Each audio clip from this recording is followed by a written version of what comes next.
Hey, what's going on, everybody? Welcome to episode 92 of the weekly comic wrap up, the show where we go through the FOC picks of the week, some books that sold on the aftermarket via the market report, and of course, we get into the hot topics. And yeah, some sketchy things took place within the last week. I'll leave it at that. I think you know where I'm going with this, but yeah, I think it's safe to say it was a sketchy week when it comes to the news. But guys, before we get into the full show, bring on the guest who is one of my all-time favorites because he helped kick off this channel. He was my first co-host on this channel, and he's definitely going to be around a lot more. He has no choice. I have his books actually hostage. All Sonic ratios, bro. What kind of collecting is this guy getting into? But anyways, some very, very sad news, guys. I don't know if you saw, but unfortunately, we lost Peter David today. And man, Peter David, I think goes without saying, is an absolute legend. You guys might think I'm crazy, but some of my favorite Peter David stuff is actually Hulk related. I was just taken back by this news. I didn't even know he was going through any health complications or anything. But yeah, so thoughts and prayers with Peter David's family. And yeah, we lost one of the all-time greats today, in my honest opinion. It is very unfortunate, but yeah, again, thoughts and prayers with his family.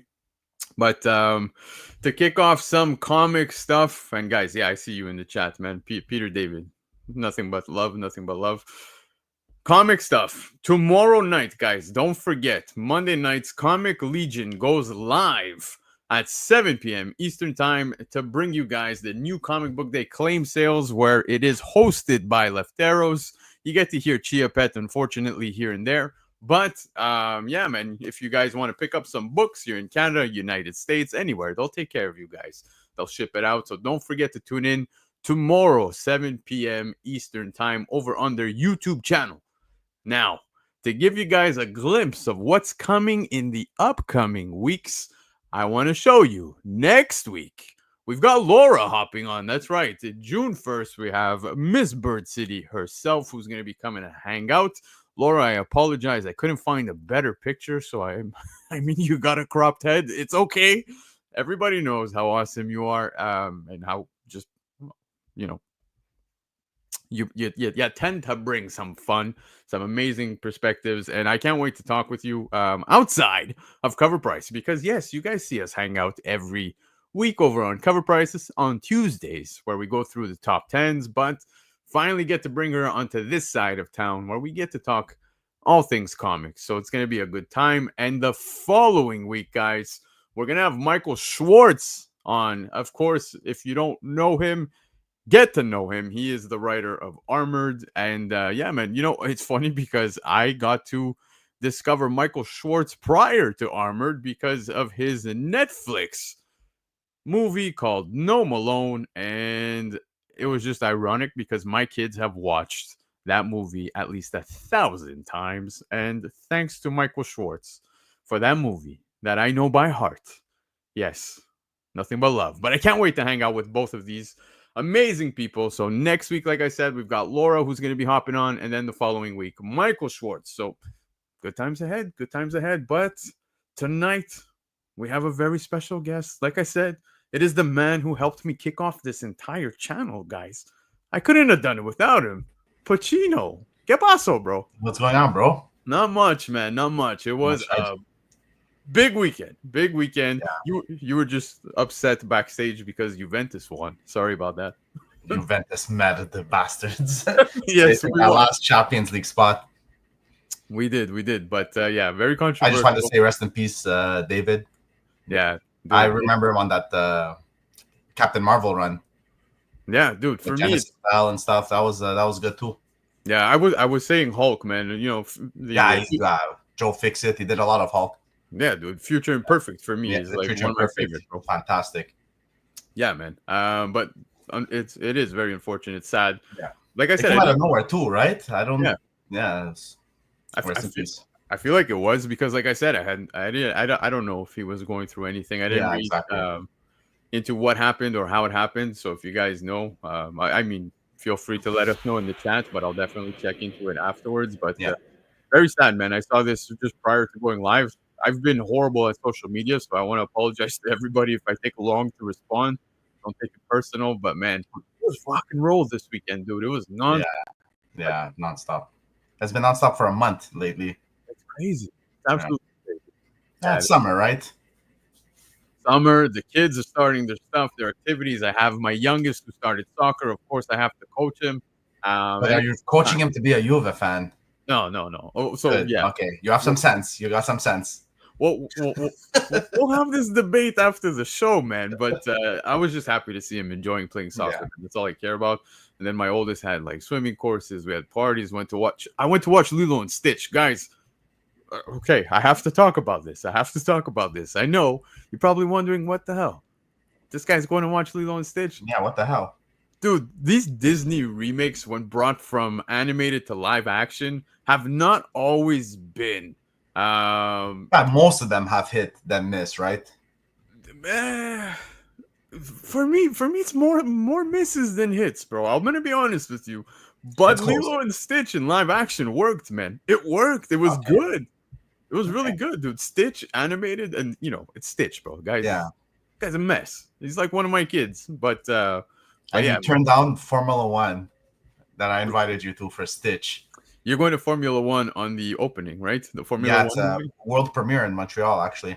Yeah, that's amazing. I think it's taking place around the same Formula One weekend, right here in Montreal. The weekend after, like the Tuesday or something after. So like literally right after ours. There you go. But Hyper's talking about breaking out my Nintendo Switch in honor of these two panel members. Guys, keep an eye out because Hyper and some of us might get together over on Hyper's channel to do a little something video game related at some point. But yes, Steve sees you, bad boy. But yeah, man. So chat, we see you here. We appreciate you. We love you. I see you all, man. Stop doing the roll calls because it does eat up a good portion of the show. So that being said, let's dive into the show. PACINO, are you ready to get into some of the FOC picks of the week by Lefteros? I am ready. Vámonos.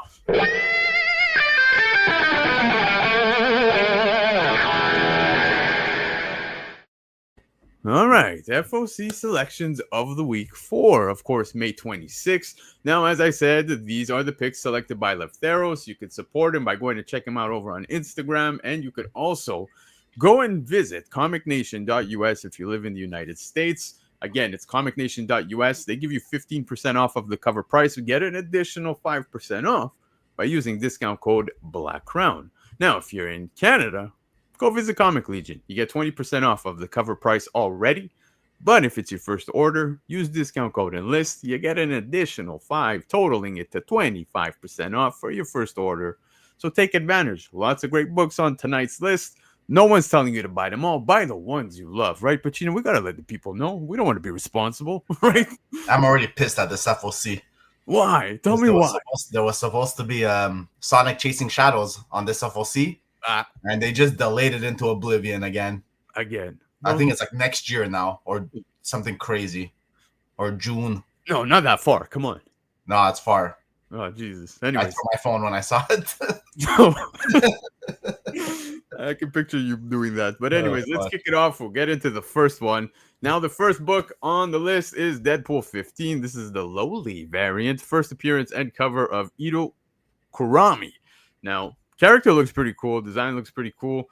Cody Ziegler's doing great stuff so far within the story. But, I'm definitely going to check into this character. Deadpool's always a fun time. Fun time. Cody Ziegler, like I said, doing some good good things. So, yeah, I'm all for this. I haven't been reading this Deadpool because I just feel like they cut it off after like 10, 15 issues, and then they just rebooted and rename it and restarted all over again. So I dropped off this run, but it's always a fun time. Even from the other series I've been reading, it's always new characters, new this. The stories have always been fun, light. So get on it. You never know with new characters, right? So I'll definitely try to check out this one. Try to skim through the first 14 issues. Get on it. It's not going to happen. They're not cutting this off, at least not to my knowledge. So far, it's good times. We're getting a new character, Deadpool 15. Yeah, that's it. Can't go wrong. Yeah. Pick it up. Cool too. Definitely pick it up. Yeah, I'm telling you to pick it up. Like seriously, start reading that. Pick it up. Yeah, read Deadpool, bro. Okay, I'll read that. I'll start. All right. But anyways, moving on from Deadpool, guys. Spawn Bloodletter #1 gives us the cover A right here. First appearance of Tasha Thornwall, aka the Bloodletter. Now, I'm not too familiar with this or this character that they're going to be introducing. I've not been, fully up to my reads, especially when it comes to Spawn. But one thing's for sure, I am seeing a lot of Spawn fans over on Instagram super excited about this. Yeah. I'll give you a prime example. UniX, I believe, has shared this as well. And yeah, man, I've seen a few more people super pumped about this. So pretty nice. But I will say that the cover is just amazing. Yeah, it's amazing.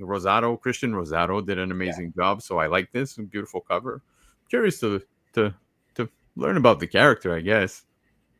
Oh, the cover is beautiful. It's honestly like a top 3 cover of the week. Really? Okay. Yeah, I like it. I like it a lot. I like the way that you see the eyes in the back and everything. It's really well done. Yeah, dude. It is a very stunning cover. But like I said, I'm not too familiar with the character. I mean, we're going to be getting the first appearance within this book. I don't know if there's been any build-up towards this. So, yeah. Michael Baker saying that the expansion of the Spawn universe continues, and he loves it. And see, another person who is a huge Spawn fan, super excited about this. But yeah, man. So, definitely keep an eye out for this. Spawn fans don't want to miss that one, that's for sure. Up next, though, we have Superman Unlimited issue #2, cover A, first appearance of Kryptonite King and the Krypto Knights. Now, I know that sounds a little tacky, but it looks like that little blade here on this cover seems to be made of kryptonite. Is that what's going on here? Because, yeah. And those brass knuckles. The brass knucks made of kryptonite. Yo, I'm not going to lie. That sounds pretty sweet, bro. I'd love to knock somebody out with that. The only person you can is Superman because everyone else is pretty useless. Yeah, well, it still counts as brass. It still counts, yeah. You can still do some damage. Still going down. But yeah, no, this is pretty cool, man. I like this. Look, first issue wasn't anything. Wow.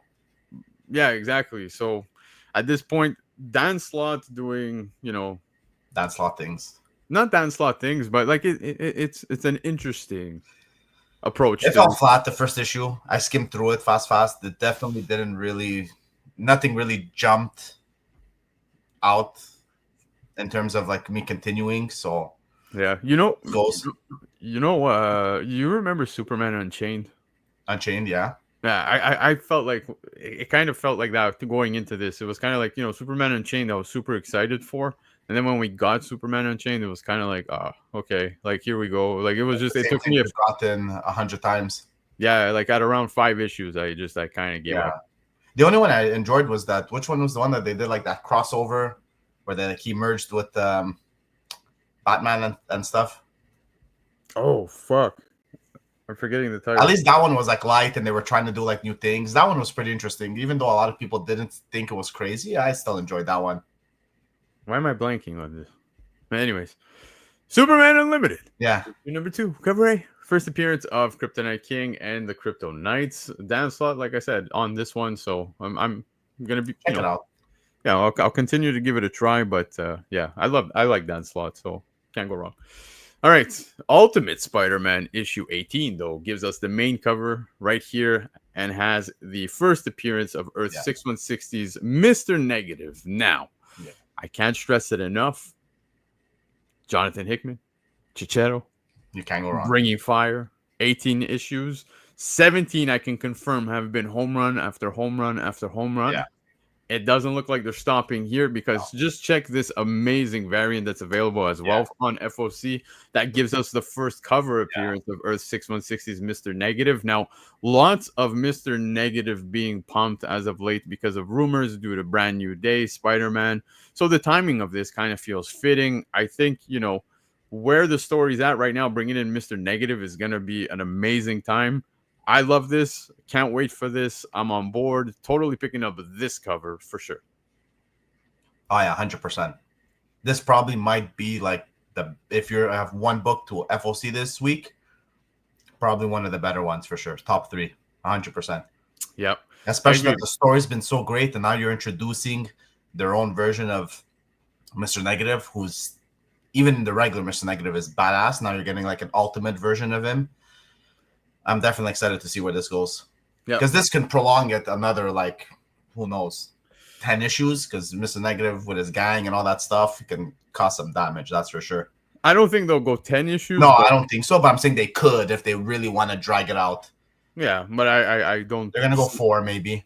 I don't see them doing the whole dragging out thing with this, man. And you know, there's a lot of stories still brewing, going on in the background. There's a lot happening right now within the Ultimate Universe. So excited. Definitely going to be picking up this one when it comes to Mr. Negative. Ultimate Spider-Man 18, guys, is on FOC. I suggest we don't sleep on this one. But up next, we have Absolute Flash issue number 4.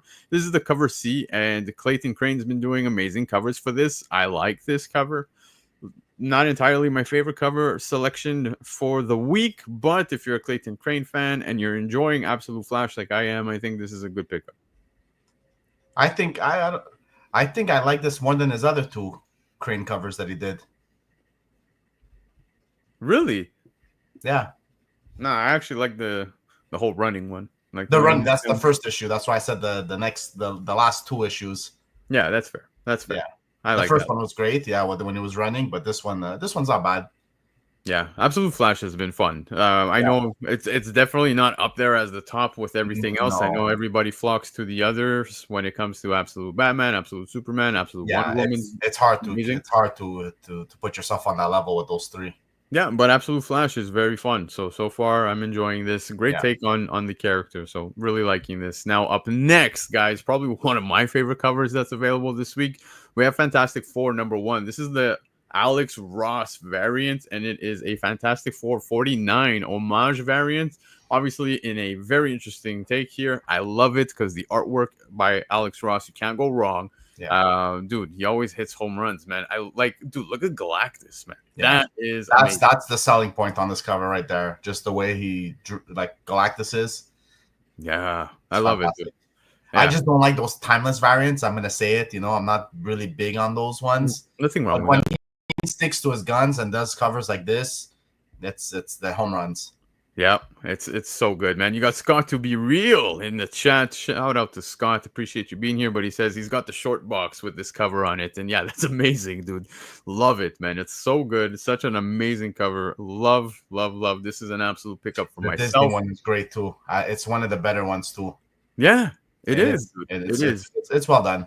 Yeah, but guys, you can't have such books without a Scotty Young cover. Of course, Fantastic Four giving us an issue #1. This is the first cover in a 5-part connecting variant set by Scotty Young. So you're going to have some characters here connecting. Of course, we're going to get the Fantastic Four. Wonder who the 5th one's going to be. I didn't see the... Galactus? Maybe. I would love it if it's Herbie. Yeah, I want to see some Scotty Young Herbie. But no, I didn't see the full image. If somebody knows who the 5th person on this cover might be, or whatever this entire piece puts together, let us know. But yeah, man, I wish it just sells like a blank and just has Invisible Woman variant.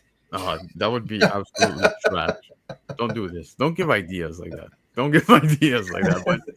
But yeah, we got Scotty Young doing Fantastic Four #1. So really excited about that. But guys, there's a 1 in 200 incentive as well by Ji Young Lee, and this cover is just stunning, dude. You get some of that invisible side of Sue right there that you were talking about. So not entirely a blank. Yeah, but I like this, man. I'm a fan of Ji Young Lee, bro. I don't know if you are, but I think he does great work. He does do it. He's another one that it's like Jiang. It's like either super hit or super miss. There's like no in between. Yep, I agree, sir. I agree. This one's great though. Yep. But anyways, moving on from this, we have Godzilla Heist, issue #5. Now, I know some people think that this is corny, or they're going to giggle at it. I love everything about this. Everything about this cover is great. Bro, I loved Inception. You know what I mean? I loved the movie. It was so good. I was one of those guys who bought Godzilla Heist. I think it was issue 2, the Fast and the Furious. How did you not buy that cover? It was the so super good. on it. It was so good. Oh, yeah, yo, so good. Lefteros confirming that Herbie is in fact that fifth Wow. person on that connecting. Hell yeah, I'm totally picking that up. Can't wait. I'm gonna get the whole connecting set. But yeah, man, I like this. I like this. Inception, like I said, an amazing movie. So it's one of That, my faves. to answer So, that question at hand, I think it's because she's like pulling the glove on the lead cover. She's pulling off her glove. yeah, exactly. Yeah. Yeah, I see that. But anyways, back to this. I like this. These are just fun, guys. Take it for fun. Don't trip balls and No, this is great. I just like I even just the artwork. I like how Godzilla's drawn, because I'm honestly I'm a bit picky when he's like too overly like scaly. Like it's weird, but I really like this cover. That's a def must buy. yeah. I just love how he's walking through the background like nothing. Yeah, and they're just chilling there, like, oh my god, it's Godzilla. Let's pose for a movie. Yeah, let's pose for a photo. But yeah, man, it's a great cover. I like this. If you're a fan of the film, guys, it's always cool to have. Yeah. Like I said, for myself, the Fast and the Furious one was too good to pass. Yeah, that one you had to not pass that. Yep, I grabbed it. But anyways, moving on, guys. We have Incredible Hulk issue 26. This is the green variant. Bring on the bad guys. Hulk versus Galactus. Cover depiction by Sanford Green. Bring on the bad guys. Bring on the crotch shot. Yeah, this is. I don't know where Hulk's going to punch, bro. But it's gonna hurt. Yeah, for sure, man. For sure. Yeah, dude, a dick punch hurts no matter what size you are. No matter what size you are. That's the way I see this. And yeah, sometimes the little flick hurts the most. Yeah, and you know all this.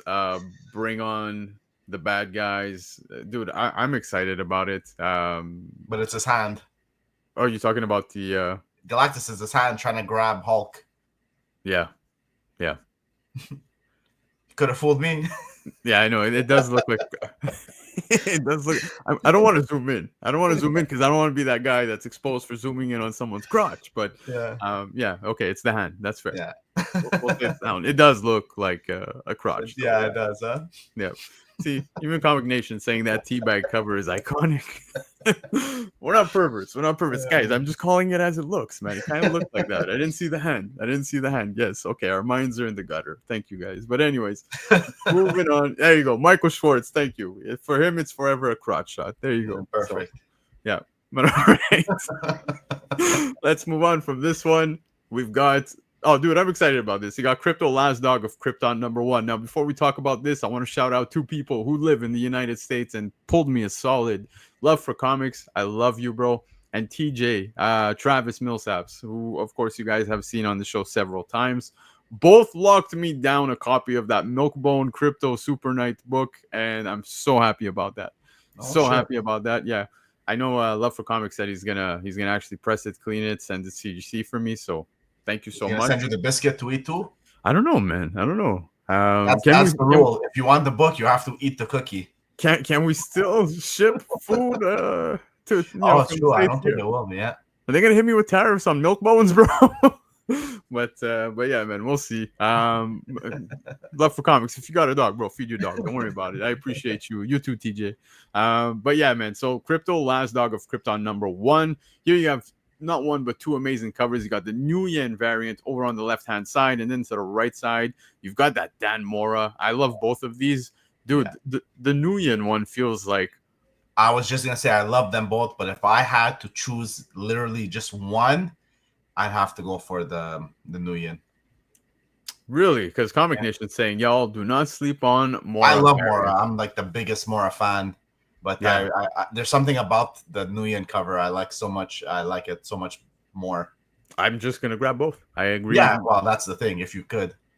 Yeah, I think I am gonna do that. Don't ship Canada post Travis. Yeah, no, absolutely not. They're going on strike, guys. They're going on strike. They got called off. It got called off, did it?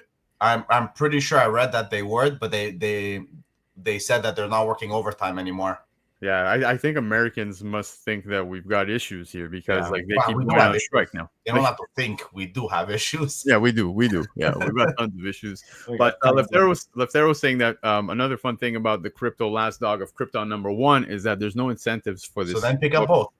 Yeah, exactly. So I think that obviously is amazing, adds more value, and exactly. I'm definitely gonna pick up both of these. I like both covers, so thank you. Up next, Titans issue 24, cover B. This is you have Terra on the cover, of course, and this is an Omari depiction. Again, just a stunning cover. It's a cover selection, nothing behind this where it's spec worthy or anything. Just a nice cover, and yeah, I really think Omari did an amazing job. Yeah, this is great. Yeah, nice cover. Clean, definitely simple, can't go wrong. Yeah, definitely worth the extra dollar. Yes, Yeah. you got comic. Well, it's always worth the extra dollar for me because like their paper quality is so much better than Marvel's. Oh, of course, dude. Comic Recluse saying that Omari is top 3 for him at the moment, and he's great. You know what? I don't disagree, man. I love Dan Mora. I'm loving Omari. Dude, I can go on forever though. It's hard to pick a top 3. Top 3. It's almost impossible for me right now. I think Panosian has to be up there. Panosian is totally up there. Totally has to be top 3, 100%. Yeah, I think Omari is maybe top 5 for me instead of top 3. I think we could start a lot of fights here in the chat if we're going to start putting top 5s. But to be honest with you guys, I think it's safe to say, as comic fans, we're eating good. We're spoiled. I say this every week. We've got a lot of good artists. Unfortunately, some who choose to use alternatives, but we won't talk about that up until maybe later. But yeah, dude, there's a lot of great stuff, whether it be content or cover artists. Dude, artists even interiors have been great on so many runs. Yo, like I said, we are eating very good. So I can't stress that enough. Sorry, Comic Recluse. That's Supergirl, that Supergirl Omari variant recently. Oh my god. Hell yeah. Hell yeah, dude. Couldn't agree more. But up next, guys, speaking artist, Lozano. Let's talk Alexander Lozano because Zatanna 5, the cover B. Dude, this Lozano is sick. It's sick. Look at that. It's crazy how he goes like cartoonish to like Zatanna, looks like a bit anime-ish. And then that realistic bunny, it's crazy. Yeah, it's nuts, dude. But like, I know all the eyes are on the bunny thing that she's wearing on her head, but look at that little bunny, like where the tail super realistic. Right? Yeah, it's crazy. Honestly, the mix of like the genres and stuff, this cover is great. Yeah, I hate how Derek knows me so well in the chat because he's saying my top 3 is John Romita Jr., Frank Miller, John Romita Jr. Oh man, but like new school Frank Miller, not old school Frank Miller. Yeah, new school Frank's untouchable. But jokes aside, dude, Lozano, amazing, and I agree with Chiapet, which I don't say very often, but Zatanna covers have been absolutely amazing, dude. Almost every issue, it's like a automatic. Always that one run. Like, remember when they were doing that, like Poison Ivy? Like every cover was a banger on that one. Yeah. They were having like Sosa Micah on one series, then they were having I think Sosa Micah gets thrown into the top 5. In my opinion. Sosa Micah 100%. I can't do this top 5 stuff, dude. I get anxiety. No, it's hard. It's super hard to do a top 5. Like extremely hard. Yeah, I agree with David, man. The Furimara cover is insane too. There's so much good shit on FOC this week, guys. But anyway, let's keep it going because Zatanna also has a 1 in 25 incentive. I like this one. But again, I'd rather get the Lozano than this. Exactly. That's me, bro. That's me. Great. Yeah. I couldn't agree with you more. Again, if you like the 1 in 25 incentive, there's nothing wrong with that. But no, I just personally am gonna put my money. I do like the House of Cards and stuff, but the other cover just has so much more going on. Yeah. I like the other one better. That's just me. But again, still a wonderful 1 in 25 incentive. Leftero saying he needs this in his collection, so we already know what he's gonna do, right? He's gonna order 25 copies and stash. Good for you. 25 copies of the Lozano just to get this. Leftero, DC incentives tend to do pretty well regardless. Yep, they really especially on the main series, right? So, yeah. But anyway, 5 Zatanna, who's gonna be looking for this? There's gonna be hardly none. Probably. Well, mind you, especially at issue 5. That's right. Like issue 1, maybe 2. I don't know, man. I think Lozano is gonna like really get some people to up their orders because I can see that going to $10-12 easy. Yeah, it's a sick cover, dude. Love it. But anyways, keep it rolling because Adventure Comics 212. This is the facsimile edition, and this is fun what they're doing here because, of course, now all the crypto hype. I'm excited to see him as well within the film. But what they're doing with this Adventure Comics 210, guys, is with this cover A order, Well, with the order of this book in general, chance to contain Crypto's golden biscuit. And don't get perverted, guys. Ticket to attend the premiere of Superman. Oh, So, it's like Charlie and the Chocolate Factory yeah, this is amazing. Chia, again, yes, great marketing. It's fantastic for the marketing because Americans. what they're doing with this is somebody has the opportunity to get the golden ticket that Yeah. will allow them to go to the premiere of Superman. So that's awesome, man. That is great marketing. I think this is just great. Comic Nation saying Canadians are excluded. Send me your golden ticket, your golden biscuit, and thanks in advance. Yeah, I'll make sure to send it via Canada Post, bro. Well, isn't there was a lawsuit for the Canadian thing, no? What are you talking about? Was it? I forgot where I was reading it. They were saying that the movie might be delayed and all this bullshit in Canada. Dude, that's like the second lawsuit now. Yeah, that's it exactly. I don't know. They keep trying to block James Gunn's That James Gunn, that's right, exactly. Superman, yeah, it's yeah. But But anyways, screw that. I actually I'm gonna sell the golden ticket. yeah. How much you think you could get for this golden biscuit, bro? Who knows? Yeah. No, I wouldn't sell this. I think this is a great. But it's a really good issue to even just to read, you know. Yeah. Derek, there's a Canadian version, but the premiere theater is in Yellowknife. Yeah, Jesus. Yo, you know what? I've been to some other smaller cities, man, in Canada that are very interesting. I won't name them, but I think Yellowknife would probably be better. Is all I'm gonna say. So, anyways, but yeah, I wonder how many of these tickets are out there, though. I think there's one. Just the one? Yeah, I think there's just one. To my knowledge, that's what I understood. There's one ticket going around. Don't even go to the movie. Put it in the comic, CGC it. That thing. Put it in the comic and slab it. Whoa. And slab it, and then it's gonna be. They better write it on the slab. Golden ticket variant. That thing is gonna be a 101. You're gonna be making thousands on that book. Crazy. Okay, Lefteros and Solid Stress two. saying there's two. Okay, my bad, guys. So it's two. Now $500.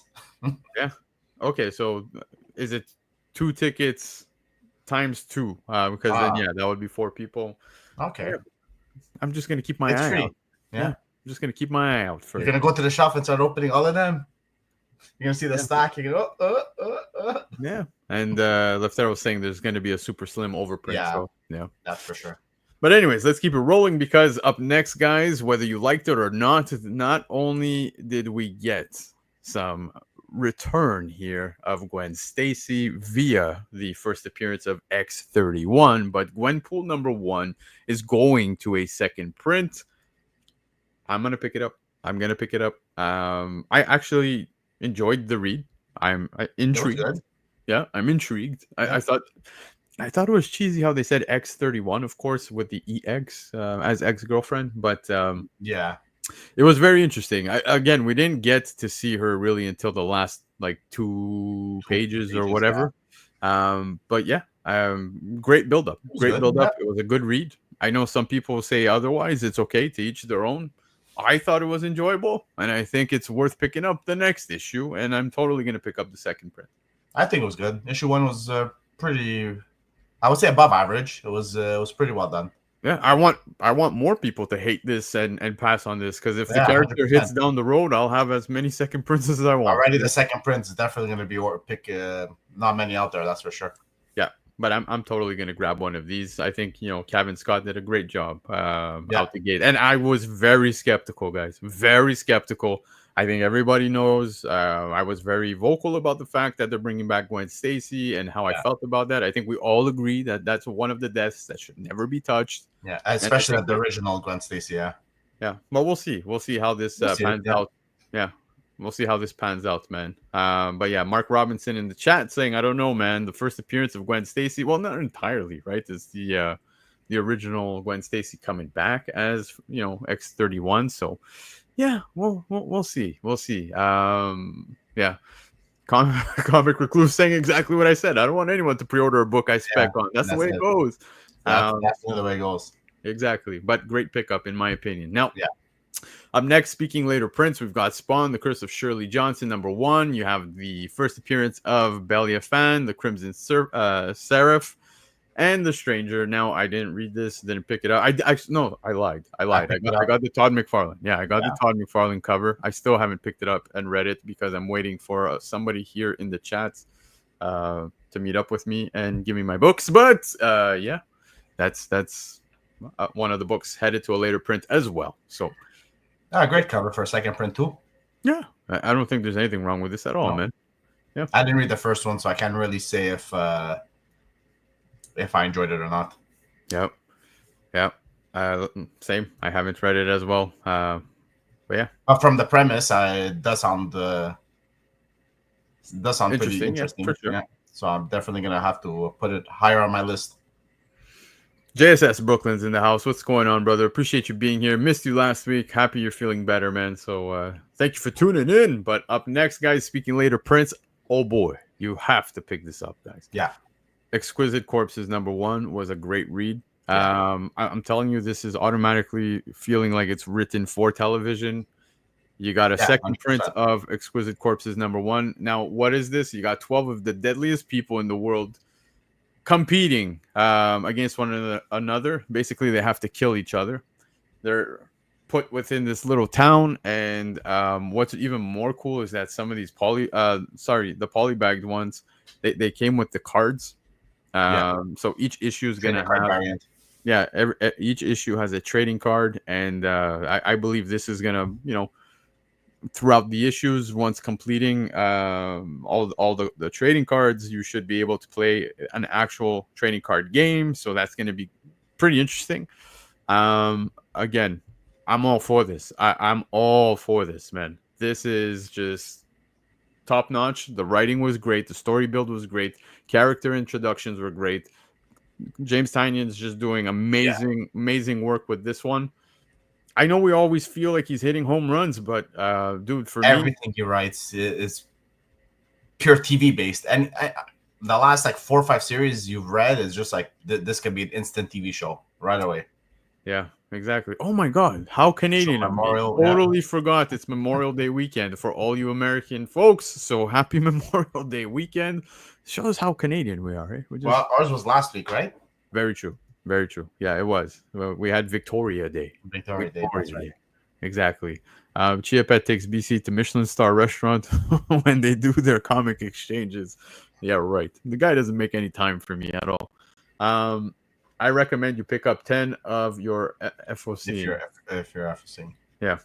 But anyways, like I said, second print for this Exquisite Corpses #1. I think this is totally worth a pickup. Yeah. You also have the 1 to 10 incentive that's coming out as well. As you can see, polybagged with special game card in it. I wonder if it's going to be the same card as the first print. If they start doing some of these swerves on the second printing, man, I think people are going to go. Well, just the card itself is going to be worth the price of the 1 in 10. That's for sure. Oh, absolutely. Especially if people are chasing like all 12 cards. I'm assuming it's going to be 12 cards at least. I don't know. Yeah, minimum. I mean, I'm sure we would get the 12 characters unless we're going to start getting fucking energy cards like in Pokemon and shit. But yeah, man, I think, if they start throwing us curveballs here and giving us different cards on later prints as well, man, that would be wild. Yeah. Okay. So you have Ben saying the same thing. Different. It is a different card. Chiapet saying it's not the same card. So Jesus, 13 cards announced so far. So pretty awesome. I think it's a great gimmick, a great concept. Yeah.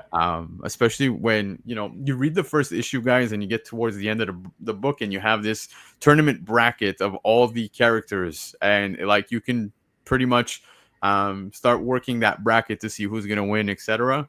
I'm curious if each issue goes by, somebody dies, we'll start to see the bracket coming closer to a close. So I like this. This is a great concept. Amazing work by Tynion. Yeah. Now, for issue #2, that is going to be on FOC this week, we have a second polybagged variant that includes a playable trading card as well. I just spoke highly about the book. I encourage you guys to read it. So I can assure you I'm picking up, obviously, issue 2. But look at this Virgin variant cover by Tula Lotte. Yo, Lotte, throw her into the top 5. Yeah. God damn it. We're so many. That's true. We have like 10 people in our top 5s. How does that work? That's the top 10 now. Jesus. I can't. You know what? If there's any top 10 video I can't do that. I can't do that. Artist. You could do it if you do it super selected, like of this year maybe, or the last like few covers, but like for the last like couple of years, yeah, it's super hard. You can even do top 50 maybe. It's hard. It's very It's hard. hard. It's very hard. Yeah. Oh, so Tula Lute is doing a cover art for Oh, Michael Schwartz's next book. So oh, good stuff there, man. Yeah. Even with Michael Schwartz, Jay Lee, bro. Jay Lee. Jay Lee. Yeah, Jay Lee did one of the covers for Armored. It was Armored 1. I don't recall him doing any other ones, sorry. But yeah, man, I love Jay Lee. Throw him into the mix. I could go on forever. Yeah. with cover artists. No, Comic Nation, we're not doing it now because it'll probably turn into a heated battle by the end of the show. But anyways, it also has a 1 in 50 incentive for Exquisite Corpses issue number 2. Here we have the Martin Simmons variant, and man, the mask, dude. Look in the reflection of this mask. You can see chaos. Yeah, chaos unfolding. Now it reminds me of Gladiator. This mask with the brawl and everything for some reason. Oh, I could see that. But yeah, I love the cover. I think this one looks amazing, man. Yeah. David Lepage saying he collects pretty much all Lotte covers, and I don't blame David because, man, Lotte is up there. Lotte is definitely up there. People, not to be a pain, but do hit the like button. Oh, I appreciate you guys. Yes, smash that like button. Do your thing. Appreciate you all. But yes, love this one. Now up next, Giant Size Age of Apocalypse number 1. This is the 1 in 50 incentive. You got Blink, who is a wonderful character, guys. I'm loving the character Blink a lot. You have Ivan Talavera. Dude, Talavera is another one. Oh. Yeah. Let's stop the top 10 talk. Yeah. Okay, I'm getting frustrated. But I love Ivan. You know me, I'm pure like that anime guy, and this looks something straight out of something I watch. Yeah, well, let me tell you, you also have the opportunity to get this in a regular trade as well. So if you guys don't want to pick up the 1 in 50, you can pick this up at a regular cover price as a trade. I'm going to do exactly that because I think Talavera does an amazing job on this cover. I love Blink.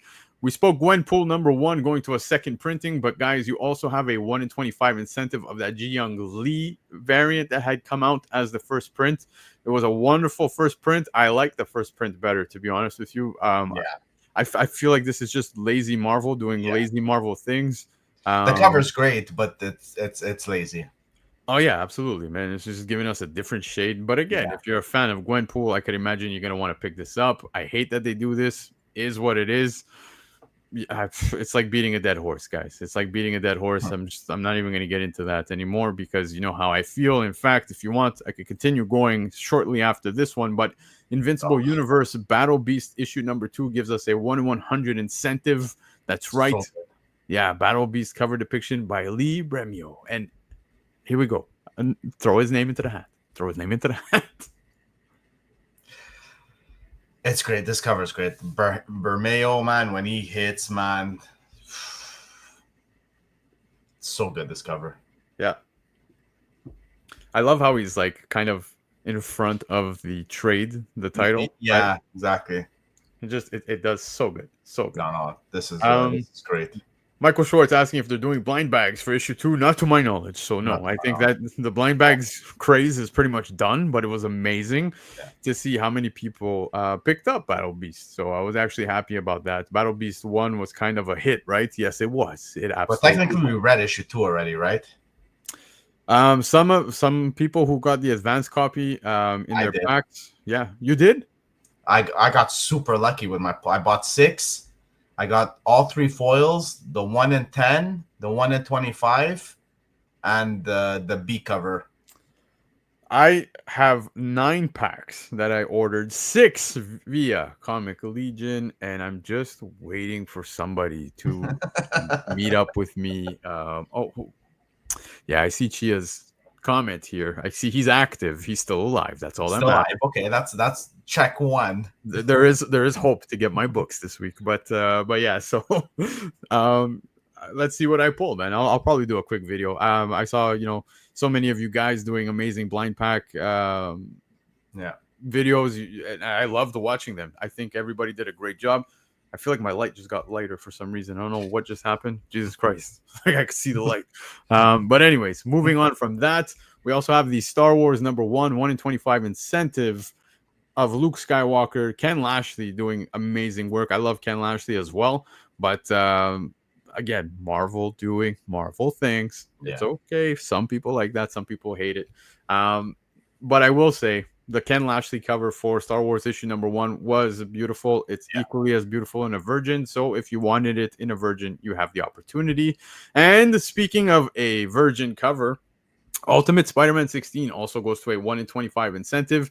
Big book, because Richard Parker as Spider-Man is on this cover here in the black suit, and this is the Michael Walsh that we all saw for issue 16, now going to a second print as a Virgin. I love this cover so much, but damn you, Marvel, for doing this. I still hate the fact that you do this with your second print ratios. I can't stand it, but great book, guys. I have a lot of faith as with Richard Parker. In the Spidey mantle, man. So for sure. No, they're pumping. As I've said before, we know that the Incursion book is coming very shortly with the Spider-Man, and you've got Peter Parker, you got Miles, and you got Richard Parker there. So that's all I'm saying. 100%. Gonna leave it at that. But up next, Mark Spears, gracing us with some amazingness. Vampirella issue 3. You have the cover V. Bonus Mark Spears original variant to the left-hand side.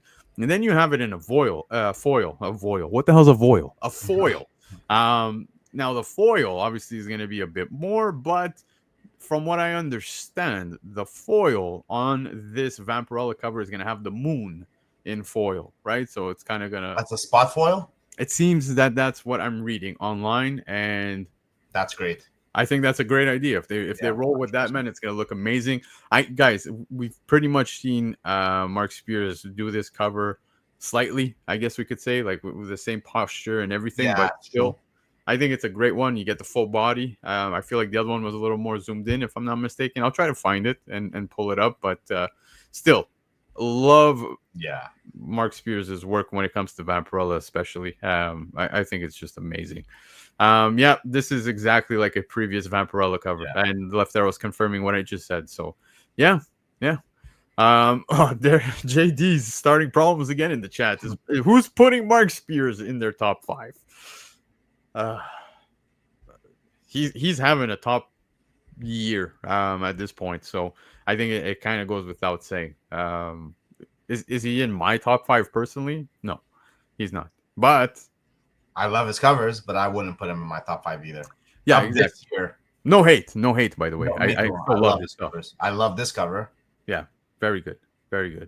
But yeah, same image with a new background. So I'm happy the chat's pointing this out because that is exactly what it is with this Vampirella cover. But we also get it in a 1 in 25 incentive as well. Complete Virgin here, with the same cover that we just saw, just without a trade. Now, guys, those were the FOC picks of the week. Of course, support our brother Lefteros for his amazing picks. You can do so by going to visit comicnation.us. If you live in the United States, you got 15% off of the cover price already. Get an additional 5 by using discount code Black Crown. Canada, you got Comic Legion. Go visit comiclegion.ca. They give you 20% off every week on the cover price. If it's your first order, just use discount code ENLIST to get an additional 5% off. If you want to read more into Lefteros' picks for this week, go visit coverprice.com. And don't forget to subscribe to Cover Price over on YouTube, because that's where you can catch myself and the rest of the crew bringing you guys the top 10 and, of course, the weekly Shakers over on the Shaker Show every Tuesday, Thursday, 9 p.m. Eastern Time. And if you're having a good time tonight so far, hit the subscribe button. If it's your first time here, make yourself at home. You're welcome to hang out with us every Sunday at 9 p.m. Eastern. All right, Pacino, we made it through the FOC, but the market, boy, I kind of tailored this one around you. That's all I'm going to say. I don't know if you got a glimpse of some of that, but it was kind of tailored around you. So let's get into the market. You ready? Let's ready. Let's see this. Okay.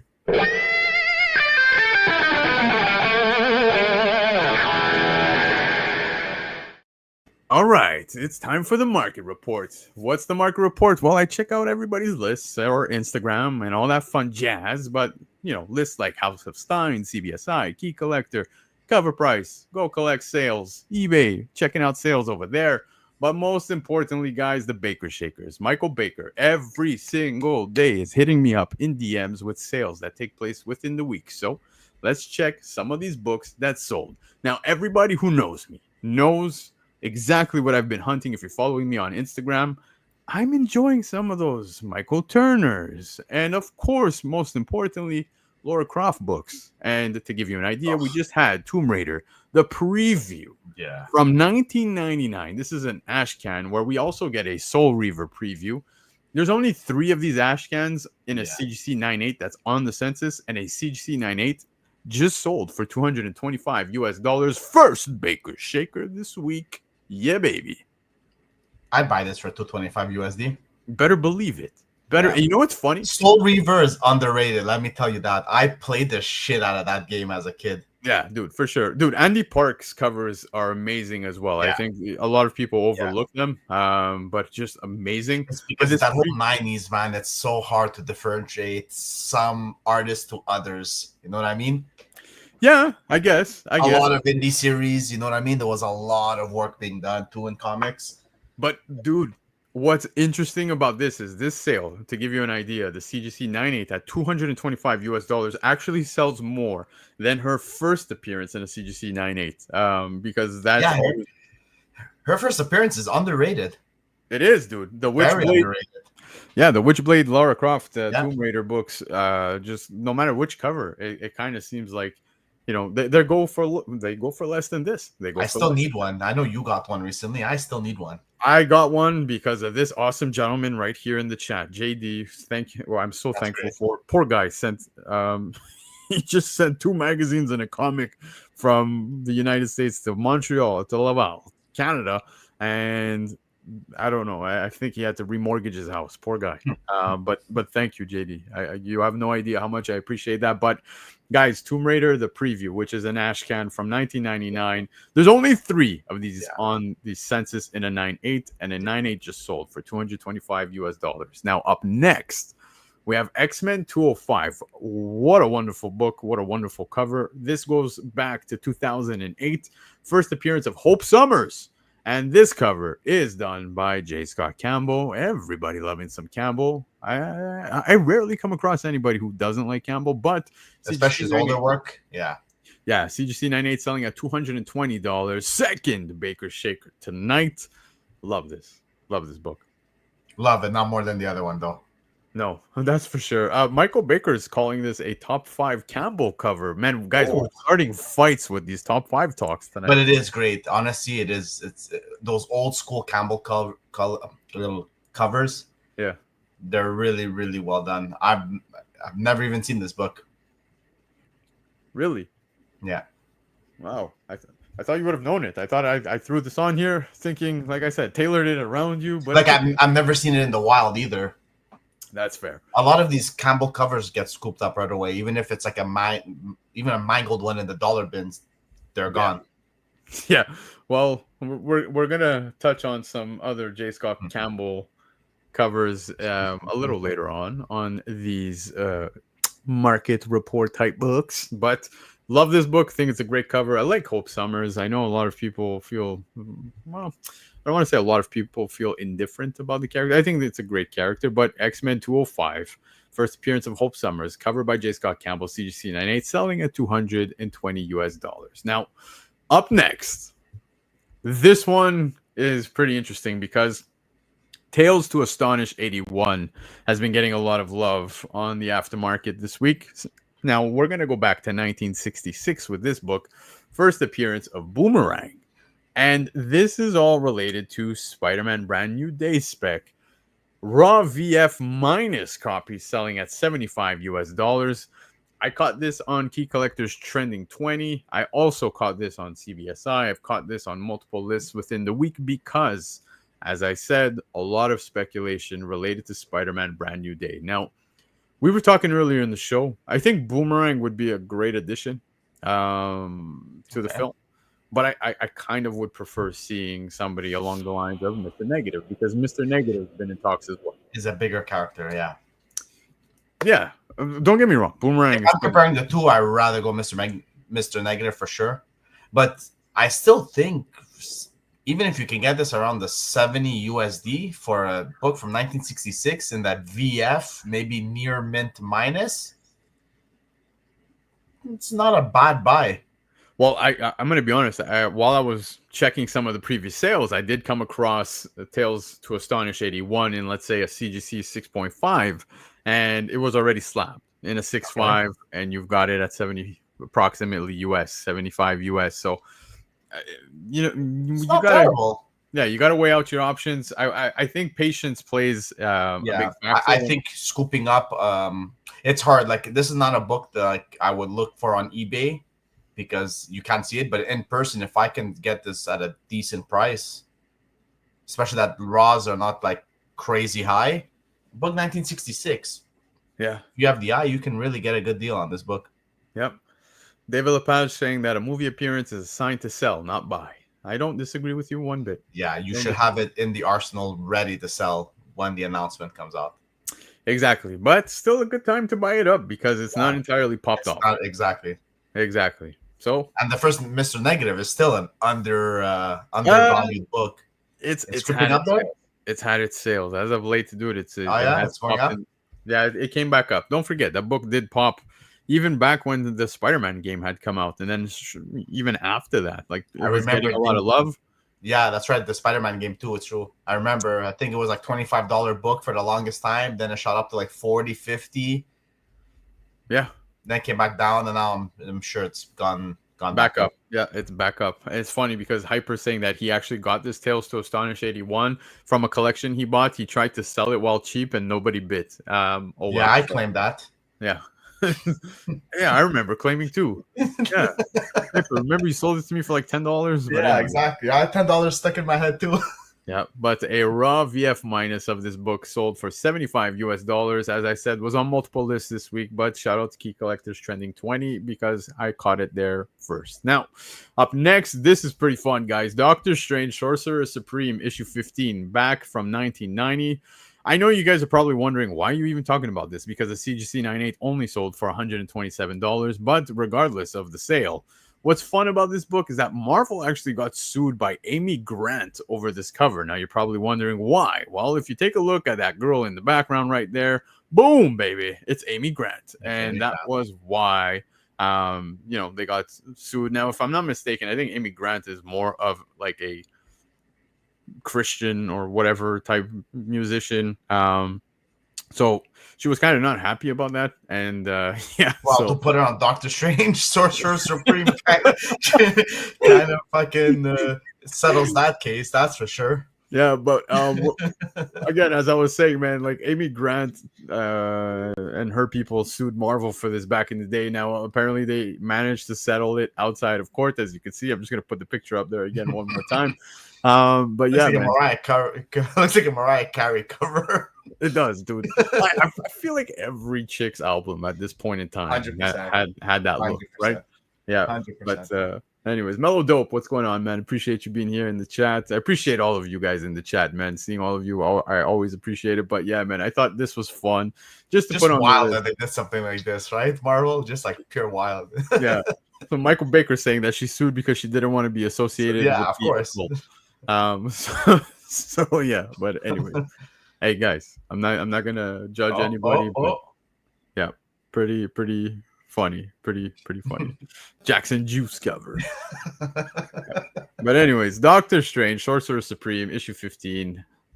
Fun times with this one. CGC 98, $127. Now, up next, guys, this book is damn near impossible to come across. Look at this monstrous sale for this. Hellboy the Fury, issue number 3. We go back to 2011 with this one, and it is a retailer incentive. This issue has the death of Hellboy in it. Yeah. Now, there's only 11 9/8s on the census, and a CGC 98 just sold for $2,750. And I don't know if you could see the notes there, but it says 20 min order. So 20 minimum order. So in order for shops to have been able to even get this issue, this retailer incentive, I think it was 20 of each issue, if I'm not mistaken. So issue 1, they had to have ordered at least 20 copies and then do the same thing for issue 3. That was the just only. to be able to get the RI Yeah. by ordering the minimum for the RI. Crazy. Exactly. Yeah. So that is what makes this book damn nearly a ghost. Yes, Derek, it is almost a ghost, Well, and all it is. black cover too doesn't hurt the 9/8 also. Oh, dude, it's again a complete ghost, but still, there's 11 9/8 on the Yeah. census. It's very, very cool to see such books. I love seeing this, the Yeah. scarcity, the story behind it. It is a relatively big book if you're a Hellboy fan. Yeah. Obviously, you know Hellboy dying within this issue, Yeah. but Hellboy the Fury issue number 3, the retailer incentive had a CGC 9/8 sale for an amazing $2,750 US. This one blew my mind. Thank you, Michael Baker, for this. I've This been looking at a few Hellboy books, and they don't come in very good condition, and they still, like, even beat up copies are like $10. You know what I mean? yeah, dude, this sold for more than like his first appearance. You know what I mean? Yeah, So like, yeah, that's it. Exactly. It's yeah. nuts. It is. It is. But anyways, very impressive sale. Now up next, guys, as I said, I tailored this a little bit around Pacino, but Street Fighter issue 3. We go back to 1993, printed by, of course, Malibu. This is a gold foil logo. There's only 8 CGC 9/8 on the census, and pretty interesting to see that a 9/8 sold for only That's a $100, cheap price. right? But you know, I know that people when they pick out the Street Fighter issue number 1, Yeah. maybe you know, maybe you don't know, but there's also the gold foil, Yeah. right, for issue 1, and of course you Which can is also rare. see that here within the later issues, and here we are with issue number 3, doing exactly that with the gold foil. So I like this. I think this is a Yeah. cool book to have. In Well, a your lot of the collection. anime stuff I follow from Viz Media, they did the same thing. They have the gold foil, which is a bit more harder to find, rarer, so they command a bit more, right? But the $900, 9/8, this is a steal. I do it. That's my For the honest gold opinion. foil 8, yeah, this is definitely a steal. Yeah, I couldn't agree more. Now I always think it's fun to see what's his name, E Honda. Yeah. E Honda on. Yeah, exactly. So cheap to just put you in the corner. You can't do shit. Yeah, he's fucking basically Honda piece of shit. he's basically the Yokozuna of Street Fighter. He's 100% Yokozuna, just faster with those hands. Yeah, it's amazing. But anyways, very interesting sale for this one in a CGC 9/8 because it's only $100. I don't think that's too much, especially when you factor there's only 8 9/8s on the census. It's crazy. Kind of a good buy. Kind of a good buy for whoever picked this up. Hyper saying that you doing that with E Honda is getting clipped. But speaking Street Fighter, I want to show you guys this. This book blew me away because Street Fighter Legends Cammy issue number 2. This one takes us back to 2016, and it is a Danger Girl 1 homage. And I told you guys we were going to talk some J. Scott Campbell. I love this homage cover by Huang. Ron Near Mint, $200. Cover price daily shaker. This is a sick homage cover, especially that dude, I love Street Fighter. I know you love Street Fighter. I think this guy here, Hyper Combo Comics, like Street Fighter. This is a sick homage. This is well done, dude. Yeah, this is beauty. I don't know if I'd go to 200 USD, but honestly, I'd spend a decent amount on this book. Yeah, dude. Like we were talking prior to the show, and I shared this with you earlier today, and I'm like, yeah, dude, I'm adding this one to the show.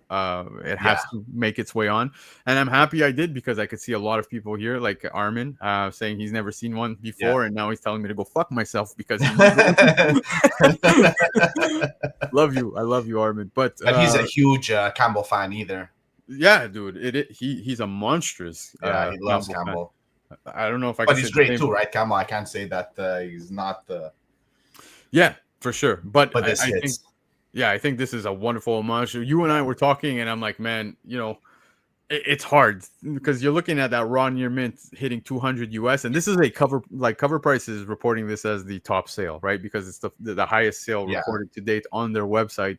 You know, I think the $200 mark kind of hurts the wallet, but it is good enough to get me tempted to spend that coin on this. 100%. Yeah, dude. I think it's good. I'd rather this than the Danger Girl cover, the original. Yeah. See, mellow dope. You see, this is the argument myself and Pacino were having Yeah, backstage, man. It's like $200. yeah, What 200 would US. yeah, can you, be pushed to that If it point? was slabbed, I would definitely buy it. Yeah. In a 9.8. Like if it was In a already 9.8, 9.8, yeah, 200. 200 USD slabbed in the 9.8, 100% buy. I'm with you. I'm Yeah, with you on that one. But yeah, love this homage, dude. I think it is just so well done. I agree with everybody saying that Cammy makes this cover a little extra better. Yeah, buddy. yeah, But yeah, Street boy. Fighter Legends, Cammy issue number 2, the Danger Girl 1 homage. Run your mint. $200. Cover price daily shaker, highest sale recorded to date over on Cover Price. Now, we're gonna Ah, switch it over. I spoke Michael Turner a little bit earlier, but Superman Batman issue 8, this the being the 2017 San Diego Comic Con yeah, exclusive, of course, reprinting the book from yeah. 2004. Michael Turner, CGC 98, selling at $950. Baker Shaker this week. I want to ask the chat: is this Michael Turner's best cover of all time? Of all time, I already see Michael Baker saying yes. I say yes. Of all time, He's done some great Batman covers too. he's done so much good shit. He's honestly, but I love this cover. Yeah. It's crazy. I see the whole chat. The whole Yeah, chat is saying yes. Guys, I can't disagree with you. it has to It be. is definitely his best Even cover. him, it's hard to put a top three. Even for him, just Michael Turner covers. Choose top three Michael Turner I'm covers. biased. I'm biased. I I love dare I you. love I love the Tomb Raider shit, so I'm biased. Yeah, that's true. This But Tomb Raider shit's fucking fire too. take all that into the mix. I do think this is definitely going to be a book that will never die out, simply No, because I think everyone feels the same way, man, especially that being one well, of his. even the original one is so out of reach that people flock to the reprint. Yeah. Right? Yeah, I'm shocked to see that Armin here, Comic Book Corner, in the chat saying he had two of them but sold both. Dude, I would have a very hard time. Yes, the German variant is even more valuable. The So Das Good yes, one. yeah, that one's a very. I love it with the blue background, dude. It looks Oh, that's so good, right. Yeah, that's right. so Yeah, good, so yeah, good. But yeah, see, Hyper saying the same thing, yeah. man. He's kind of more biased towards his video game covers, like Devil That's May true. Cry. He has some great Devil May Cry covers. Yeah, but I do think it is without a doubt one of his most amazing covers. So it's up there. Yeah, let me tell you something. Let me tell you something. That's the first thing I thought of when I saw that. Let me tell you something. That's exactly what he's doing, bro. But yeah, man. So I definitely think it's up there as one of his best. So Superman Batman issue number 8, Yeah, the Michael Turner I cover would from. say this is his most iconic cover. Absolutely. Absolutely. Absolutely. But as I was saying, the 2017 San Diego Comic Con exclusive CGC 98, $950. Up next, look at this one, guys. Last week I put up a trade paperback and I was like, you know what? Let's keep the train rolling with some trade paperbacks, because guys, this is also something that takes place. Resident Evil Collection 1. This being a trade paperback from 1999, it collects the stories from Resident Evil 1 Yeah. to 4. This was the only one on the census in a CGC 98, and a CGC 98 just sold for $500. Love this. Love this, especially being a huge Resident Evil fan. I loved it. I know you love Resident Evil. This is a good buy. This is a good buy. Yeah, 100%. This is a good buy. Some of these, a lot. Well, the whole video game market's just going crazy right now. But Yeah. a lot of these, like you said, these tombs were the one like with all the miniseries in one. Some of them have been selling like crazy. Yeah. Like I'm hoping to buy some of them of like the series I like just to read the stories, and they're up there in price. Some of them are like $50. You know, it's crazy. Yeah, dude. Chia But you saying can't go that wrong this with is Resident Evil, yeah, especially the first series. no, So good. exactly. Chia saying that this is pretty unique, and Yeah. I agree, man. That's why I wanted to put it on the list, because these smaller trade paperbacks, yes, they do get graded. Now, I saw Yeah. Armin saying he had no idea they even graded trade paperbacks. The I don't know if smaller you ones, though. remember. I still have it here, man. It's somewhere here in front of me, in the pile in front of me. But you guys remember that Justice League Avengers Yeah. George Perez trade paperback that had come out, man. Those were limited. I have it here. Those were getting graded too, and that shit's That's thick a as thick fuck. book. Yeah. That's a thick ass book. No, I saw you put up a half an inch, bro. Go bigger than that. Go bigger than that. That yeah, it's Well, a monstrous book, and they were slabbing that too, man. So they definitely do that. I well, didn't love they want to get into like the show and jump grading at one point? the what, The show and jump, those Japanese like issues, bro? almost like manga issues. They're huge. You can't. I don't know if you're gonna put it in a plastic slab. You're gonna have to put it in a fucking You're gonna have to put briefcase. in an acrylic case. It's huge.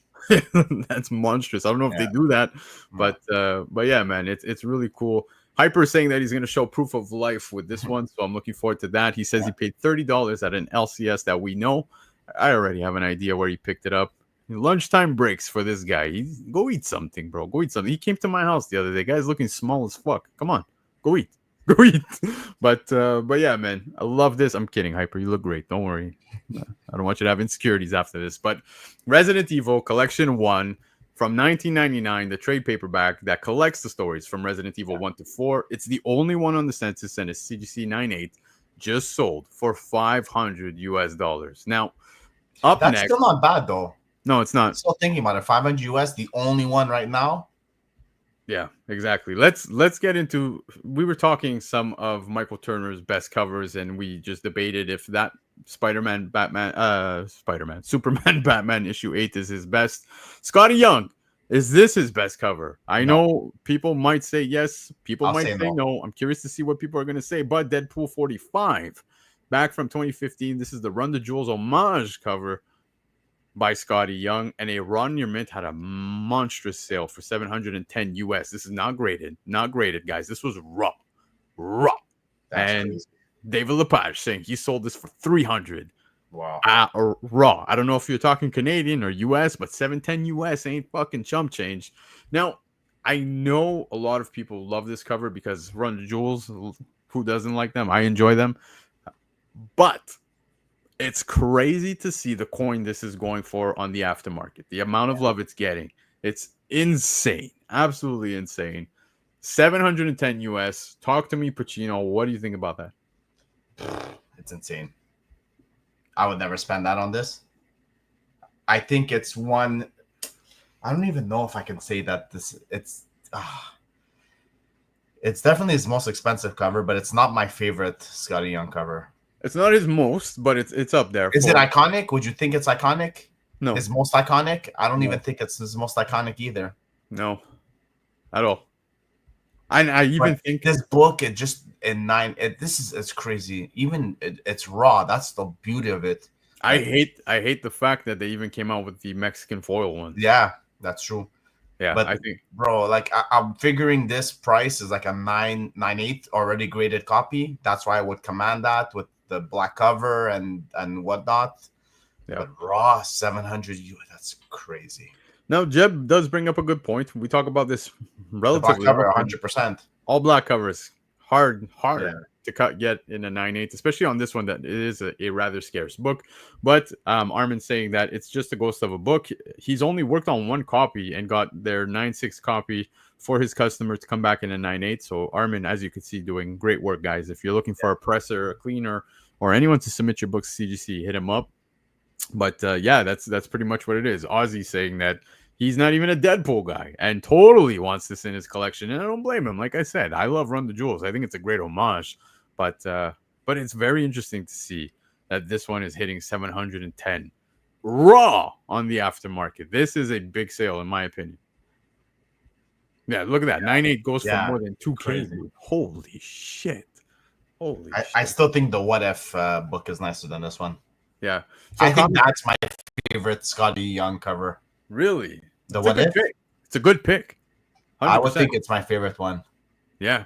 Now, Comic Nation saying that he needs to start feeding me some Ghost Machine picks. I will never show Ghost Machine sales because I don't want people to pick those up. I want to keep picking them up before they do. That's what I want to do. Because my shirt box I'm trying to fill up is still Yeah, exactly.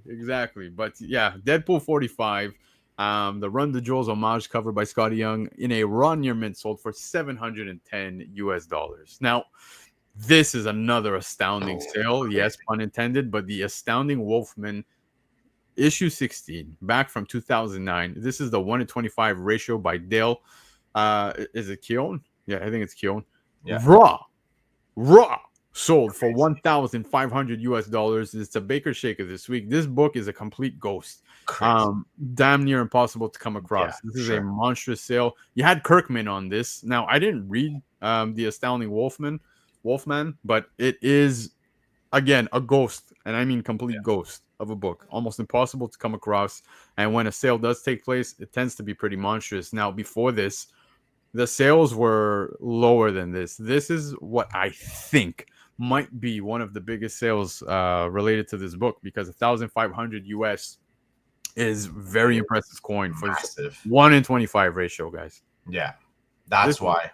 Who's ordering issue 16 of Wolfman 1 in 25? Yeah, dude, there's probably like 5 of these in the world. Yeah, I'm not saying 5, but I'm saying like a very, very low number. Yeah. So huge. Shops only got 25 of this book. Probably all shops across. No, I'm just kidding. But yeah, very, very big sale, man. As I said, this is a ghost of a book, one that you just won't come across almost ever in the wild. I don't think you'll ever have a chance to see this, because it is just so scarce. Yeah. Very few copies out there, and as you can see, it commands a very big premium, because The Astounding Wolfman number 16 from 2009, the 1 in 25 ratio, sold raw for $1,500 US. And I agree with Jeb that he does do monsters so well. Look at that cover, man. It's so good. So Ron, we don't even know like the grade. Imagine it's like 9.8 candidate. It's like what, 3,000-4,000. Crazy. Yeah. Yo, David Lepage isn't wrong with this, man. How a lot of collectors are going back into Kirkman's catalog. You can talk Invincible. You could talk so many other titles that like are getting love. I don't know if we could say it's thanks to Invincible. I want to say it is, but I would say it. Yeah, almost 100%. It's my personal favorite work of Kirkman's. Yeah, it's up there for sure. Absolutely. But yes, I agree with Audi. Very, very beautiful book, man. I think it's amazing. Low print runs and fun stories is basically Kirkman in a nutshell, dude. Pretty much. But anyways, let's move on from this, because up next, what do we have? We have Mark Spears Monsters number 1. We spoke Mark Spears if he's going to be in the top 5s for a lot of people, but Mark his Spears fans number 1. love they don't care, man. His fans buy up everything. Yeah, dude.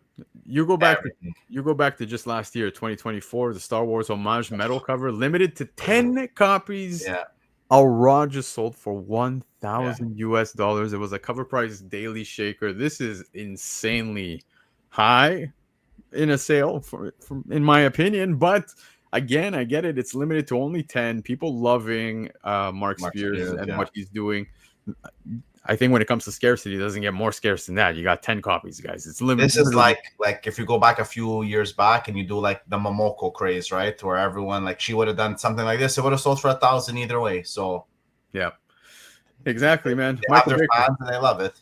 Michael Baker saying limited to 10, eh? Well, I wish we could actually confirm that. Hey, maybe he could hit up Mark Spears. Mark Spears is very involved with the community. That's one thing I love to see, is that he is involved. Maybe if you reach out to him, he might answer the question. But yeah, I think this is a monstrous sale. Rocksteady's in the chat, so I'm super happy to see him here. Love Rocksteady. I miss you, brother. So thank you so much for being here in the chat. But yeah, man, big sale.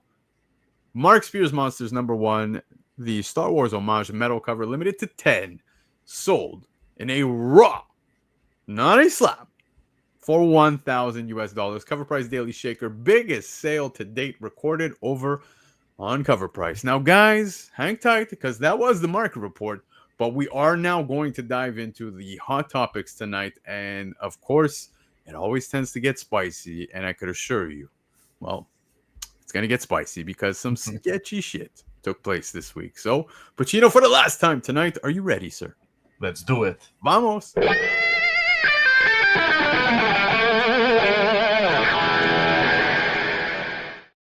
All right, it's time for the hot topics. And this week there was a lot of news that came out, but you know what? I didn't want to dive too much into the MCU stuff, the DC stuff. Of course, we have some things related to co-creators for Ironheart kind of upset they're not getting credit, or we're getting that apparent second or third, fourth, whatever it is, lawsuit versus Superman trying to block James Gunn from releasing the film.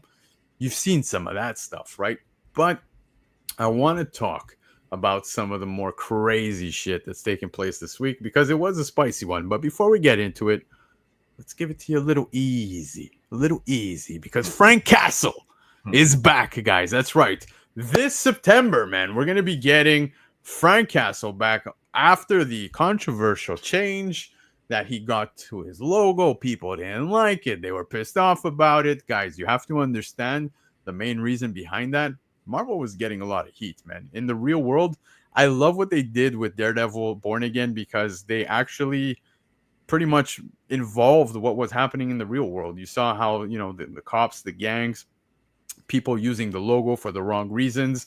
That's what was going on in the real world, and Marvel wanted to shy away from that. So if you were wondering why they chose to make such a change when it came to the Punisher logo, I think they were trying to, steer away from that, but it looks like they're going back to the roots, not giving a fuck, and I'm really happy about that because it doesn't get better. Frank Castle. Now, Marvel Comics revealed that the Punisher will return in a new Red Band series by Benjamin Percy. I don't think I need to say more, but I will.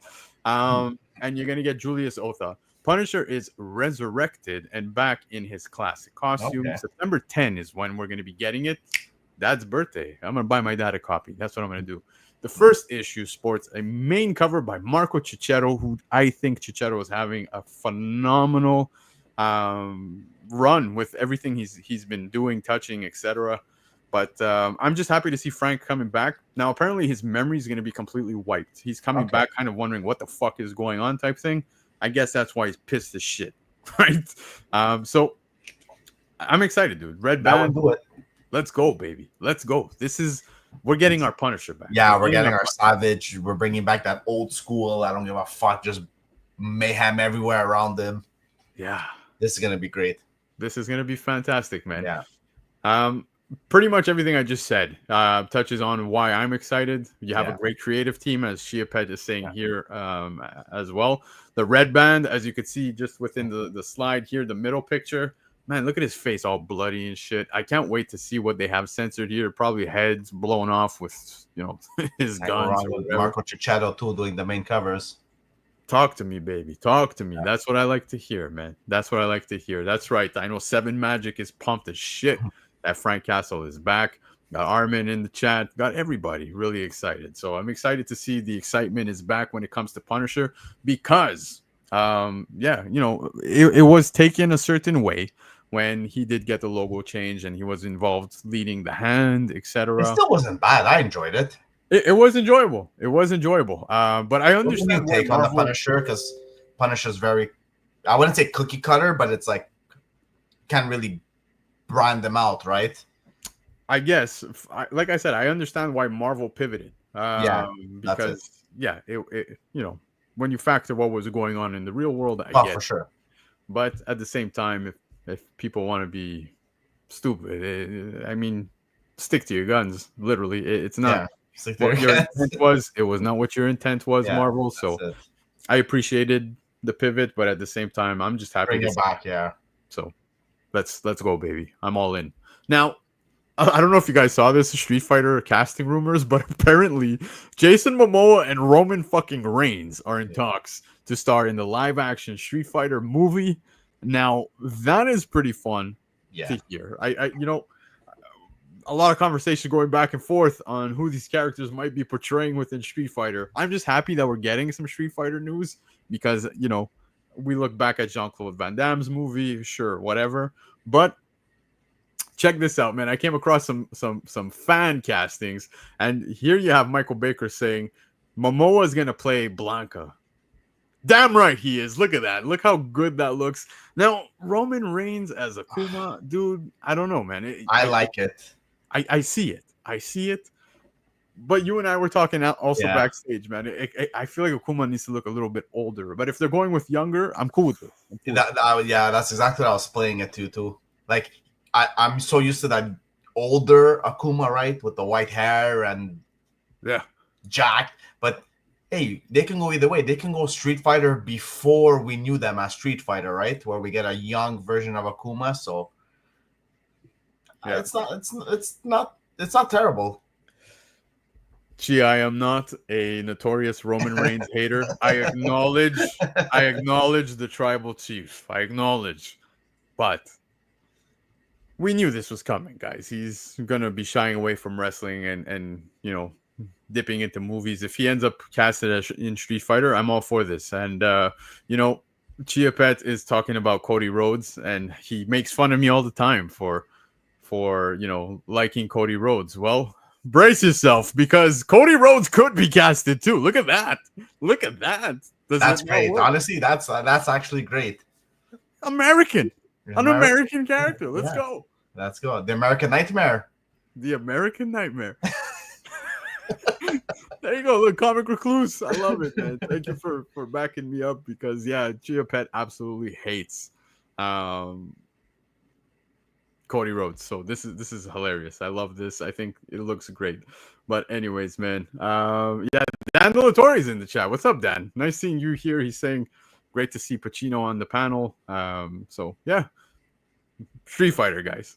Some of the artwork by fans, it's amazing, and I love how it's WWE centric so far. Two wrestlers, Rocksteady's saying the same thing. They have something with all these guys already. I think it's called WWE. Yes, exactly. If you want to see these guys, go check out wrestling. Well, there was a couple other people that they announced, right? Sorry, like Andrew Koji. There was a couple of rumors too of a bunch of other guys that they casted. Yeah, I'm just excited we're getting a Street Fighter movie. The Cody Rhodes one is pretty funny, but regardless, I think Jason Momoa as Blanca looks great. Roman Reigns as Akuma would look great as well. Of course, like I said, I'm used to seeing him looking older, right? But to see him younger, I'm okay with that. Let's go, bring it. I'm all for it. I had even said he doesn't look Asian enough, right? Like that's another thing. So, but it's okay. I'm all for it. I'm all for it. Let's go. I'm cool with that. That's great. I like this one. This one's good. Undertaker is gonna be Zangief. Undertaker. Imagine. But anyways, man, let's keep it. Where are the women? I want to see who's casting the women. Oh, dude. I don't even want to think of WWE stars anymore who could be playing characters, but yeah, the women, that's definitely a topic for another day. Yeah.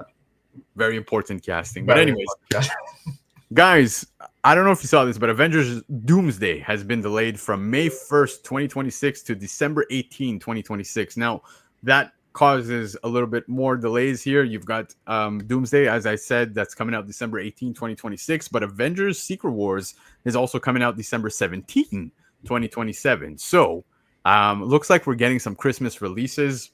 Not a bad idea. I think those Christmas holiday releases tend to do better. Look what happened with Spider-Man No Way Home. Dude, that movie exploded in the box office, did phenomenal. I think these two movies will do exactly that. Yeah. We don't need a summer release, but looking at now the film schedules, it looks like Spider-Man's actually coming out, of course, in between these, so that's pretty good. Or actually, wait, no, I think Spider-Man comes out. Yeah, it's coming out between this, and when you factor that, I'm kind of wondering because you also have Spider-Man Beyond the Spider-Verse that's taking place as well between these. So if that's the case, you think they're building something there? It's a good opportunity if they want to bring in Miles. Yeah, but that's exactly what I was going to get at. They're definitely trying to bring something in for that Secret Wars movie. I don't know if this is done intentionally for reasons as such. I think this is more, hey, I'm cool with this. Let's just let it unfold. If they need to take the time to give us solid movies, I'm all for it. But Rocksteady, I've said this many times before. Yeah. I really think that Miles from the Spider-Verse, Beyond the Spider-Verse movie is going to cross over. I really think that's going to be the case. And now with the lineup that we're getting of movies, this is a solid opportunity to have it take place before Secret Wars. It won't happen for Doomsday, but before Secret Wars and then into Secret Wars, guys, that's exactly how it takes place with the Hickman run. I know Yeah. Chiafetta is saying it's not happening, but I would love to say that it will. I'd love to see that it would take place. He says that Miles is going to be young. He's young in the animated Sony movies, bro. Yeah. Come on. He's Yes. young. He's young. Don't worry about it. But anyways, let's not do. I think it's a perfect time for Marvel to pivot now. I think we're at a crossroads where we're trying to bridge the old characters into the new characters, and I think now is the perfect time to do it. I think you have to, like, I know there's so much more story to be told, but you can still stick to some of those older stories with like the Fantastic Four and these other properties they're trying to bring back. And then this whole Avengers run, try to go the other direction. Do I watch the films? Yeah, I watch the films, bro. Come on, get serious. I will argue. He's there with you watching. We argue literally over everything. It's amazing. But anyways, I think it's a good opportunity. If they do this, it would be amazing. Yeah. Rocksteady saying Gwen comes with Spidey 2099. I'd love to see that take place. But I think the one I have less hope with those. Yeah, the one that makes most sense is Miles. I think it's a good 100%. opportunity for him to just cross over, call it a day. Now, we do know that within the MCU, Miles already exists, it seems, because the Prowler did make reference to having to pick up his nephew. So we all know who his nephew is. Yeah. So just putting it out there. It could go either way. Either way. Yeah, exactly. He's the canon gospel of movies, apparently. Hey, man, I'm all for it. Yeah, we're going to get the first appearance of Spider-Chia in Secret Wars. That's what's going to happen. But anyways, let's take it on to the next topic, guys, because fake sketches. Yeah, some sketchy shit. Now we're going to get into some spicy shit because I don't know if you saw this. The Battle Beast packs got a lot of love. Yeah. Whether it be on the aftermarket, whether it be on pre-orders, people were going ape shit for these. But Ryan Otley had to come out and let everybody know that there was a fraud alert post he put out, because he said, please, when you buy sketches off eBay, do a quick Google search and compare the sketch to the original. Great advice to people who are not too familiar with buying sketches. Scams were happening, guys. Please look at the difference below in signature and art style. We've reported this fraud and hope he gets caught soon. But as you could see, people were hitting those blank sketches and doing this shit. And it is so fucked up. I mean, look, let's give credit where credit's due. People thinking so outside. Off, yeah, but the first one's so off. It's like the second one, you can maybe get away with it, right? Yeah. But that first one's so off, man. So off. But, bro, like I was saying, give credit where credit's due. People thought outside the box and went the extra mile to fucking make a quick buck and rip people over. Like, you got to be shitty as fuck. Be shitty as fuck.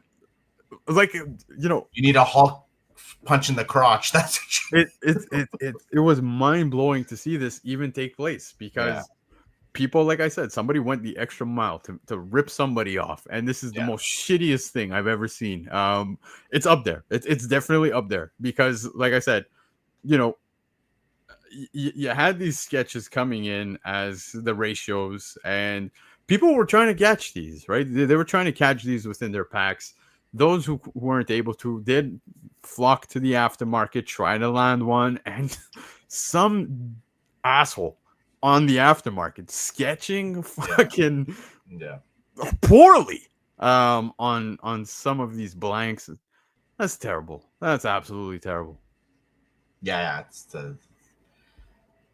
I don't even have words. You need a Hulk shot in the crotch. That's what you need. Yeah, big time.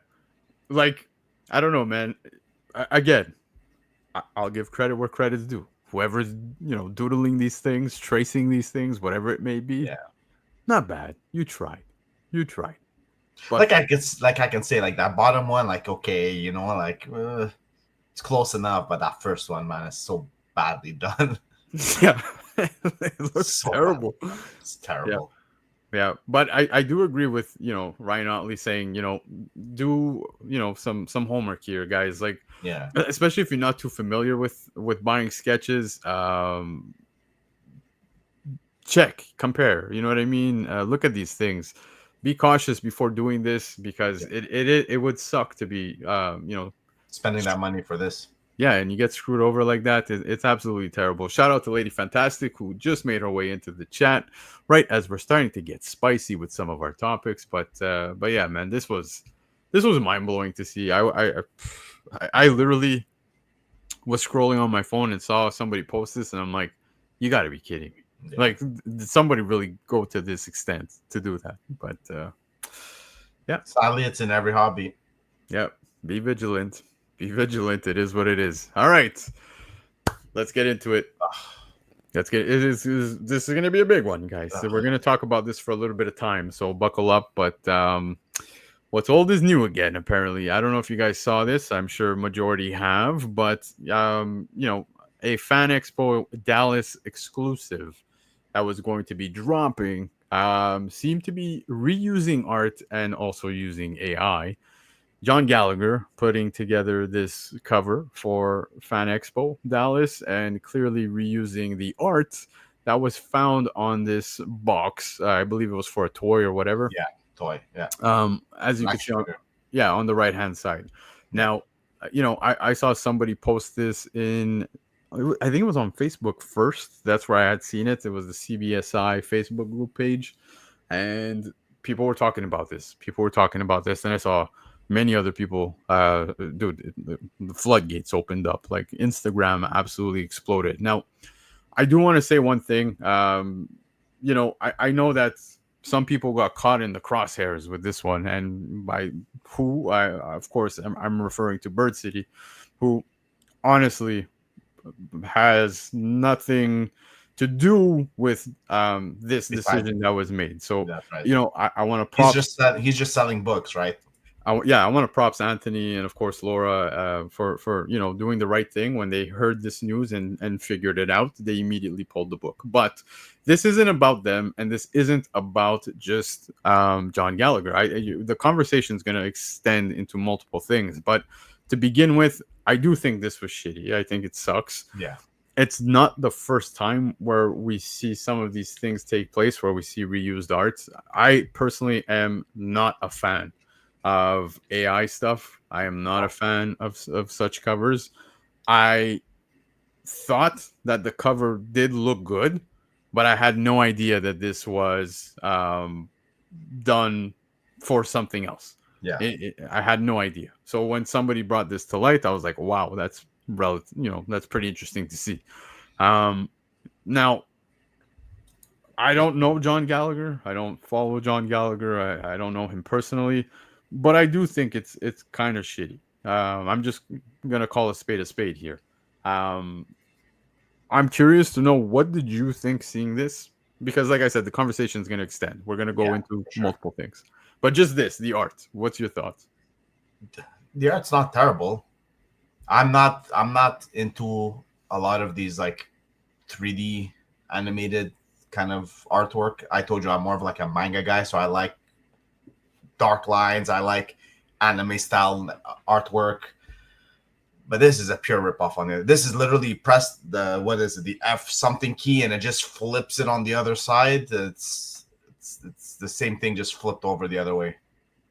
Yeah, it's like even the face, everything is like almost identical. It's the hand moved over or whatever. Yeah, that's it exactly. He put the hand in front and but the face is exactly the same. It's like he moved the eyes from the right to the left. That's basically what he did there. Yeah. So, and it's pretty shitty, honestly. So yeah, it is. Now, I know a lot of people were talking the art. It seems that the art was the main topic, and everybody was like, out with the pitchforks and getting upset about that. But the first question that came to my mind was, okay, we know it's reused art, whatever, and I do think people that chose to dip out of even publishing this did a wonderful job. They did the right thing. But how are companies getting away with publishing things that are, they don't belong to them? It belongs to, this is a Disney IP. This is Star Wars. This is George Lucas. This is Lucasfilms. This is not a Star Wars book. This is unlicensed shit, dude. So how is it that they can get away with that? Now, I want to show you guys something else. Okay, this is something else that I had seen, and it is another example. Again, not a knock. It's just it's a conversation that I think needs to be had because Yeah. here we have Elite Geek magazine, who is now promoting this book that's coming out now. Of course, it's a Hulk 181 homage cover, but it features Black Suit Spidey, going at it Joker. with Batman, classic Batman. You got classic Joker here, but it seems that this is a magazine that they're printing, right? And they're able to do this with this cover by printing a magazine, it seems. Now, what seems to be the reoccurrence here that I'm seeing, the theme, it's, people coming out with these biographies, art books, magazines, etc., that they can get away with using The characters as art. such. Yeah. Exactly. And it seems like this is a loophole where, they can get away with it. And it is relatively interesting because for myself, I'm not a fan of that. Personally, that's me. But I did get suckered in. I'm very open, I'm not gonna lie. You and I got suckered into a cover that we both enjoyed, and that was the Matthew Waite Mario Kart one. It was the Chris Pratt Fame book. Now I the got that one. Mario Kart, it was the Akira homage cover. Homage. That's right. I love the cover. I love Matthew Waite. I support Matthew Waite because he does great artwork. Matthew Waite's doing his shit. And it's not AI, but I love his work. So He does. yeah, I, Yeah. I was easily willing to buy that. But now that I'm looking into some of these things, it's very interesting to see this little loophole here, right? Yeah. So Especially for a book that has nothing to do with it, right? yeah, Like, like even for Matthew Waite, as you were saying, like I love the cover. Don't get me wrong, but like the book inside has nothing to do with yeah. Mario Kart. You know what I mean? No, exactly. And that's the thing is, seeing books like this, and again, I'm not even going to get into it with the tidal wave stuff, whether you love it, you hate it, to each their own.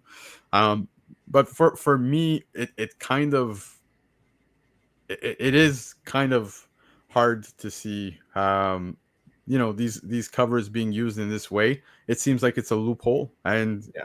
it works. It's working for them on that side. Now, as a comic collector, it's not something that is interesting to me. That's me. I mostly collect to read the books and what's inside it. So Yeah, that's it. most of the time, the art books I don't think are entirely too bad. If you like, looking at art, again, some people like it, some people don't. I'm not one that just stares at art. Like, I'll enjoy a cover, but then after I want to read the book. That's That's right. what got me into comics. That's just me.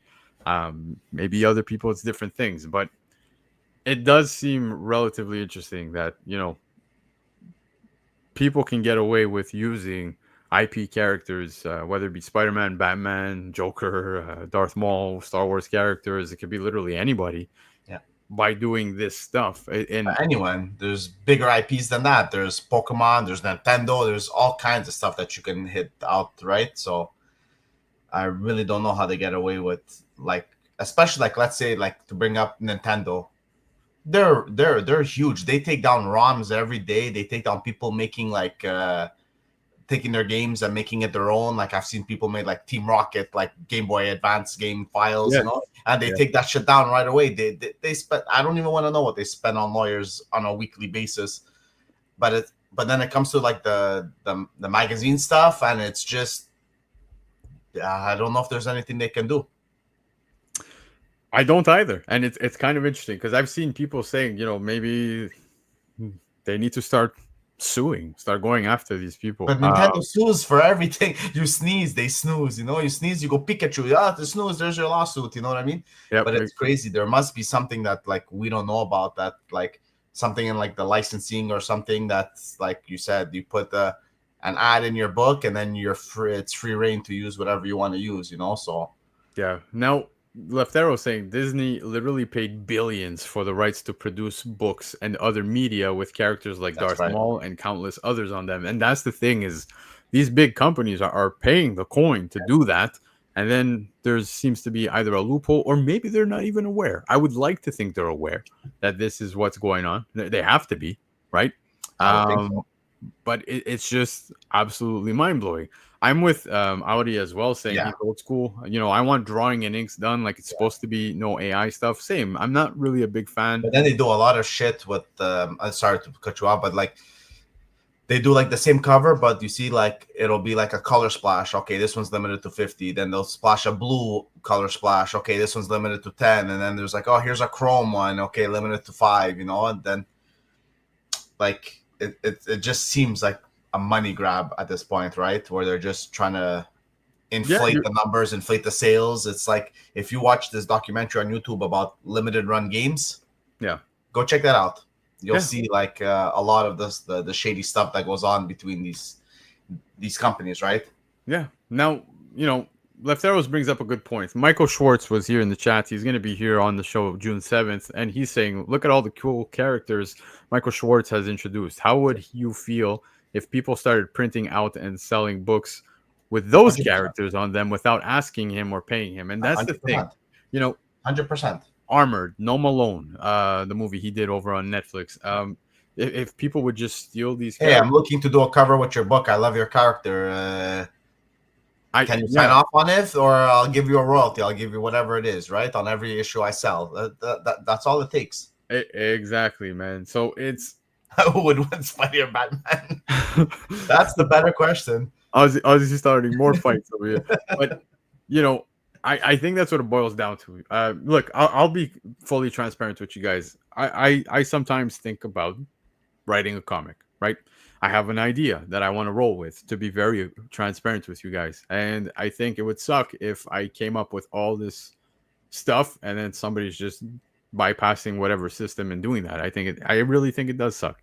Now, you're looking at characters on a monstrous scale here. You're talking Marvel, you're talking DC, you're talking Star Wars. The list goes on, man. You know, I see books printed with literally Robert Downey Jr. himself on it. Yeah. So it's very interesting how these things can take place. Now I'm curious to know what you guys think. Do you think this hurts the hobby? Do you think it's sour for the hobby? Do you think, you know, it's just terrible, or is it good? Do you like these? Do you like these types of books? I think it's a conversation to be had, because still people are buying some of these things. Some people enjoy this. It's hard to say, honestly. It's like prime example, you brought up that blind bag, right? Bro, you could have Yeah. FOC'd that blind bag for $3.99 USD. You could, but then there was these people paying they were selling it a week early on certain platforms, and people were paying $100 and all these things, right? So it's like the whole industry is like a lot smaller than we think it is, and a lot more volatile than the way we think it is. And they're just trying to make quick cash schemes. That's what it is. What's on the next scheme? What's the next scheme? Yeah. I do. It's very simple. Yeah, I agree with David. Like, it is a nice cover. Don't get me wrong. Like, though, it's a very well done homage. I'm not the biggest exclusive comic collector. When it comes to exclusives, I've said it several times, man. Me too. You know, just it has to be wow, like something like it's like okay, like that Mega Man one we got, right? Yeah, exactly. But Lefteros, your perspective is very much in line with mine as well. Like, I don't think it hurts the hobby. It's just, it is a bad look. Yeah. I personally as well like to officially to collect officially licensed collectibles. There's nothing wrong with that. But again, you know, you can go to conventions, whether it be, you know, San Diego, we can name every con that exists. People are buying these. And sometimes they do well on the aftermarket. Yeah. But I think Comic Nation really sums this up well, saying, you know, I respect the properties I enjoy, and that's what it is for me. It's just I personally have a hard time buying into something that you know, it's kind, I kind of feel like it's wrong. You know what I mean? Where it's not Marvel who's producing this. No. You know, just to give you an idea of how fucking picky I am when it comes to buying a comic. Sometimes I'll come across on regular FOC, whether it's published by Marvel, DC, whoever it may be, you might get a stunning, and I mean stunning, Zatanna cover, but it's on a fucking Superman book. And I'm like, nah. You know what I mean? It throws me off. Yeah. especially that it's like if you're getting it as a virgin, it doesn't hurt as bad, right? But when you see like Superman and Zatanna's on the cover, and you're just like, Doesn't do it for me. doesn't do it. No, I agree 100%. Yeah, like I know we're not gonna get back like back in the day where you see what's on the cover actually happens in the book. We might not get that anymore. We get them as spoiler variants, right? But it's hard. The exclusive thing, it just screams it's honestly, it's very, very hard. It's like a slippery slope, right? yeah, I like what It's like easier for me. It's easier to push exclusives than it is to, let's say, push FOC. Yeah, dude. The fucking astonishing Ant-Man book where Psylocke, it was a Frizzin cover. Oh yeah, I remember that one. Just because it says astonishing Ant-Man, it bothers me. Yeah, right. 100%. But otherwise, it is a fantastic cover. It's stunning. Yeah, it's stunning, bro. It's beautiful cover.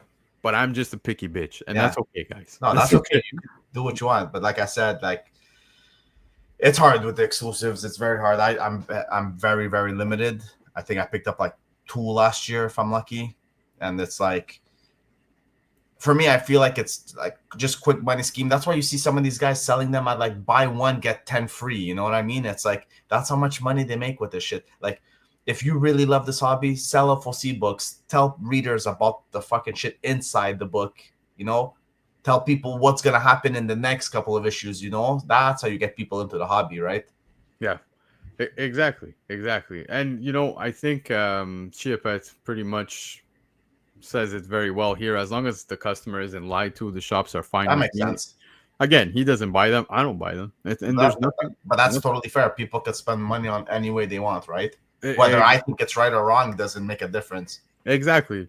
Collect what you like. But, I think it is interesting to be aware of. But that's where watch that video on Limited Run where people are buying these limited gaming things from this company called Limited Run, where they will sell video games, and you think you're getting a remake of these games, but you're literally getting frauded because like they're telling you that there's 100 out there, but there's way more than 100 out there. So it's like sometimes you see these lines, right, where it's like, oh, we only made 3,000 of this trade dress, right? Yeah. Are you sure about that? You know what I mean? Like there's that trust factor. You know what I mean? It's I know Justin, and that's being lied to, right? So that like with that whole Limited Run thing, you're being lied to right there. So like definitely fuck that company. You know what I mean? Kind of a thing. So like I was saying, you don't know if you're being lied to. I know that Justin Nemesis Prime buys off of Limited Run games. He has shared a few links in our group chat a few times when there's some cool things that hit. But personally, I'm not too familiar with if that is the case. You know what I mean? So I personally can't say that. I don't know. I've never bought in, but they sell you on the image. Look, it's called Limited Run games. They're selling you on I know. remakes of these games. And they're telling you they're limited to 1,000. So you're hoping it with the attention also that it's going to be limited, right? So it might gain value over time when you found out that the one that you have that's supposed to have 50, there's 50,000 out there. Yeah. Well, since you pretty much brought it up, I mean, here, look, let's take a quick look at it together because Limited Games, here's the website. And it's funny because you were talking about remakes and here you have the Gex trilogy. And you can see they're doing these little. I loved Gex as a game too. I played the shit out of this game. I'll buy the fucking skateboard. That's cool. But yeah, man, not to go completely off topic, but I get what you're saying by this. Like Tomb Raider right there. Yeah, I get what you're saying by it, but it is just very interesting to see, like I was saying, the loophole in between for this. IPs being used very easily when it comes to these things. I do see some chat here within the chat about modern books exclusives, probably gonna send people towards some silvers, etc. And I agree with Lefteros again. He loves silver and bronze, so do I. But the amount of good stuff coming out of modern books right now, like I said earlier in FOC, we're eating good. In my opinion, we're eating very good.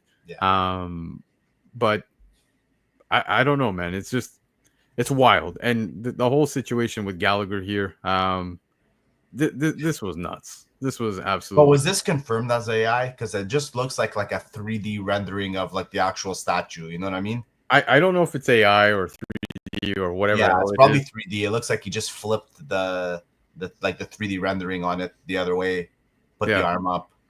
but whatever the case be, It's I, recycled art. yeah, it is recycled, and I think that sucks. And Yeah, I've seen recycled art, traced art, take place many times. So whether it be AI or 3D rendered, or whether it be artists themselves reusing art, um, it sucks. It really sucks. As a comic collector, I think this was horrible to see. And it is what it is. But my big concern is kind yeah. of this. Of these This is kind of books, yeah. yeah. And again, I'm not knocking Elite Geek magazine. Like No, I think the cover looks great. It looks the amazing. cover is great. It's a beauty of a cover, 100%. You literally have like three of my favorite There's characters. even Punisher up there. Yeah, like yeah, you have the Punisher. It's true. But it is cool. But at the same time, it's not for everybody. For myself, I don't know. I think it's kind of whack. But Lefteros here saying But there's that's I was so just much about to say pump and this. dump. And look at it, Unknown Comics. They Yeah, were going through the motions, and now they stopped completely. So yeah, I was just gonna say all we can do is try to talk some, I wouldn't say sense into people, but all we could do is talk about it and maybe someone, yeah, getting wiser. That's exactly it. yeah. Bring it to light and be wiser. Like I said, I don't Like wish. spend that money, buy a book that you really like. Like even if you're gonna go, like I always, the way I look at it is like, am I gonna spend $25 on this exclusive, or am I gonna go buy this 1 in 25 of the series I like for $25? Yeah, Whether it gains value or not, I'm just talking about it, just it strictly like that. exactly. What can I say? Captain says it perfect here. If you like it, you buy it. If you don't, just move on. It's as simple as 100%. that. And we always come back to that saying of collect what you like, as cliche and as it sounds. It's the reality, guys. Yeah. But very interesting to see what took place this week. I think these two things blew my mind when it came to the fake sketches, Yeah, and that's of crazy. course the John Gallagher situation, which I still think was handled very well by Bird City, but um, very interesting to see. So definitely be vigilant, guys. I think that was the main message here. Be wise, like you said. Shed some light on the situation, and hopefully, some of you for the first time, maybe hopping into the hobby, pay attention to some of these things, man. But guys, that was the show. I just want to remind you all before we say goodbye to Pacino and all of you. Of course, we lost Peter David, so I do want to just again rest in peace, Peter David. Condolences to his family and all of his loved ones. Tomorrow, guys, new comic book day claim sale with Comic Legion over on their YouTube channel. So go check it out, 7 p.m. Eastern time. It's hosted by Lefteros, so he brings you guys all the great information as well as great times with Chia Pet there as well. Great deals on all the books. Next week, we've got Laura herself who's going to be joining us. So I'm excited about that. Finally get to kick it with her again after like a year over on this channel. So no cover price, no nothing. It's just me and her shooting the shit. So definitely looking forward to that. And of course, the following week, we got Michael Schwartz. He was here in the chat. He's going to be here live on June 7th. Can't wait for that. Man, he's got so much great stuff to talk about, especially when it comes to Armored. There's the trade paperback over on Kickstarter, which I encourage you all to go and check out. And yeah, Pacino, any last words, sir? How you pried me from playing this for 2 hours today will never be forgotten. Wow. I Play that game. The If fact, anyone has to do me a favor, if you love JRPGs, yeah, play this game. Play it. It's honestly game of the year for me right now.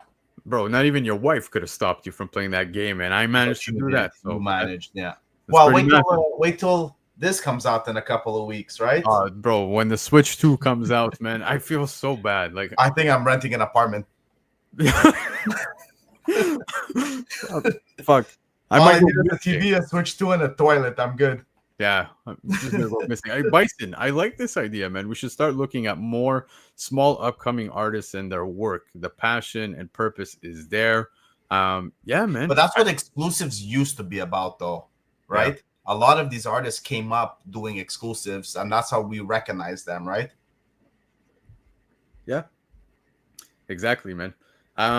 Michael Baker, great point. We're 8 weeks away from episode 100. That's 2 months, guys.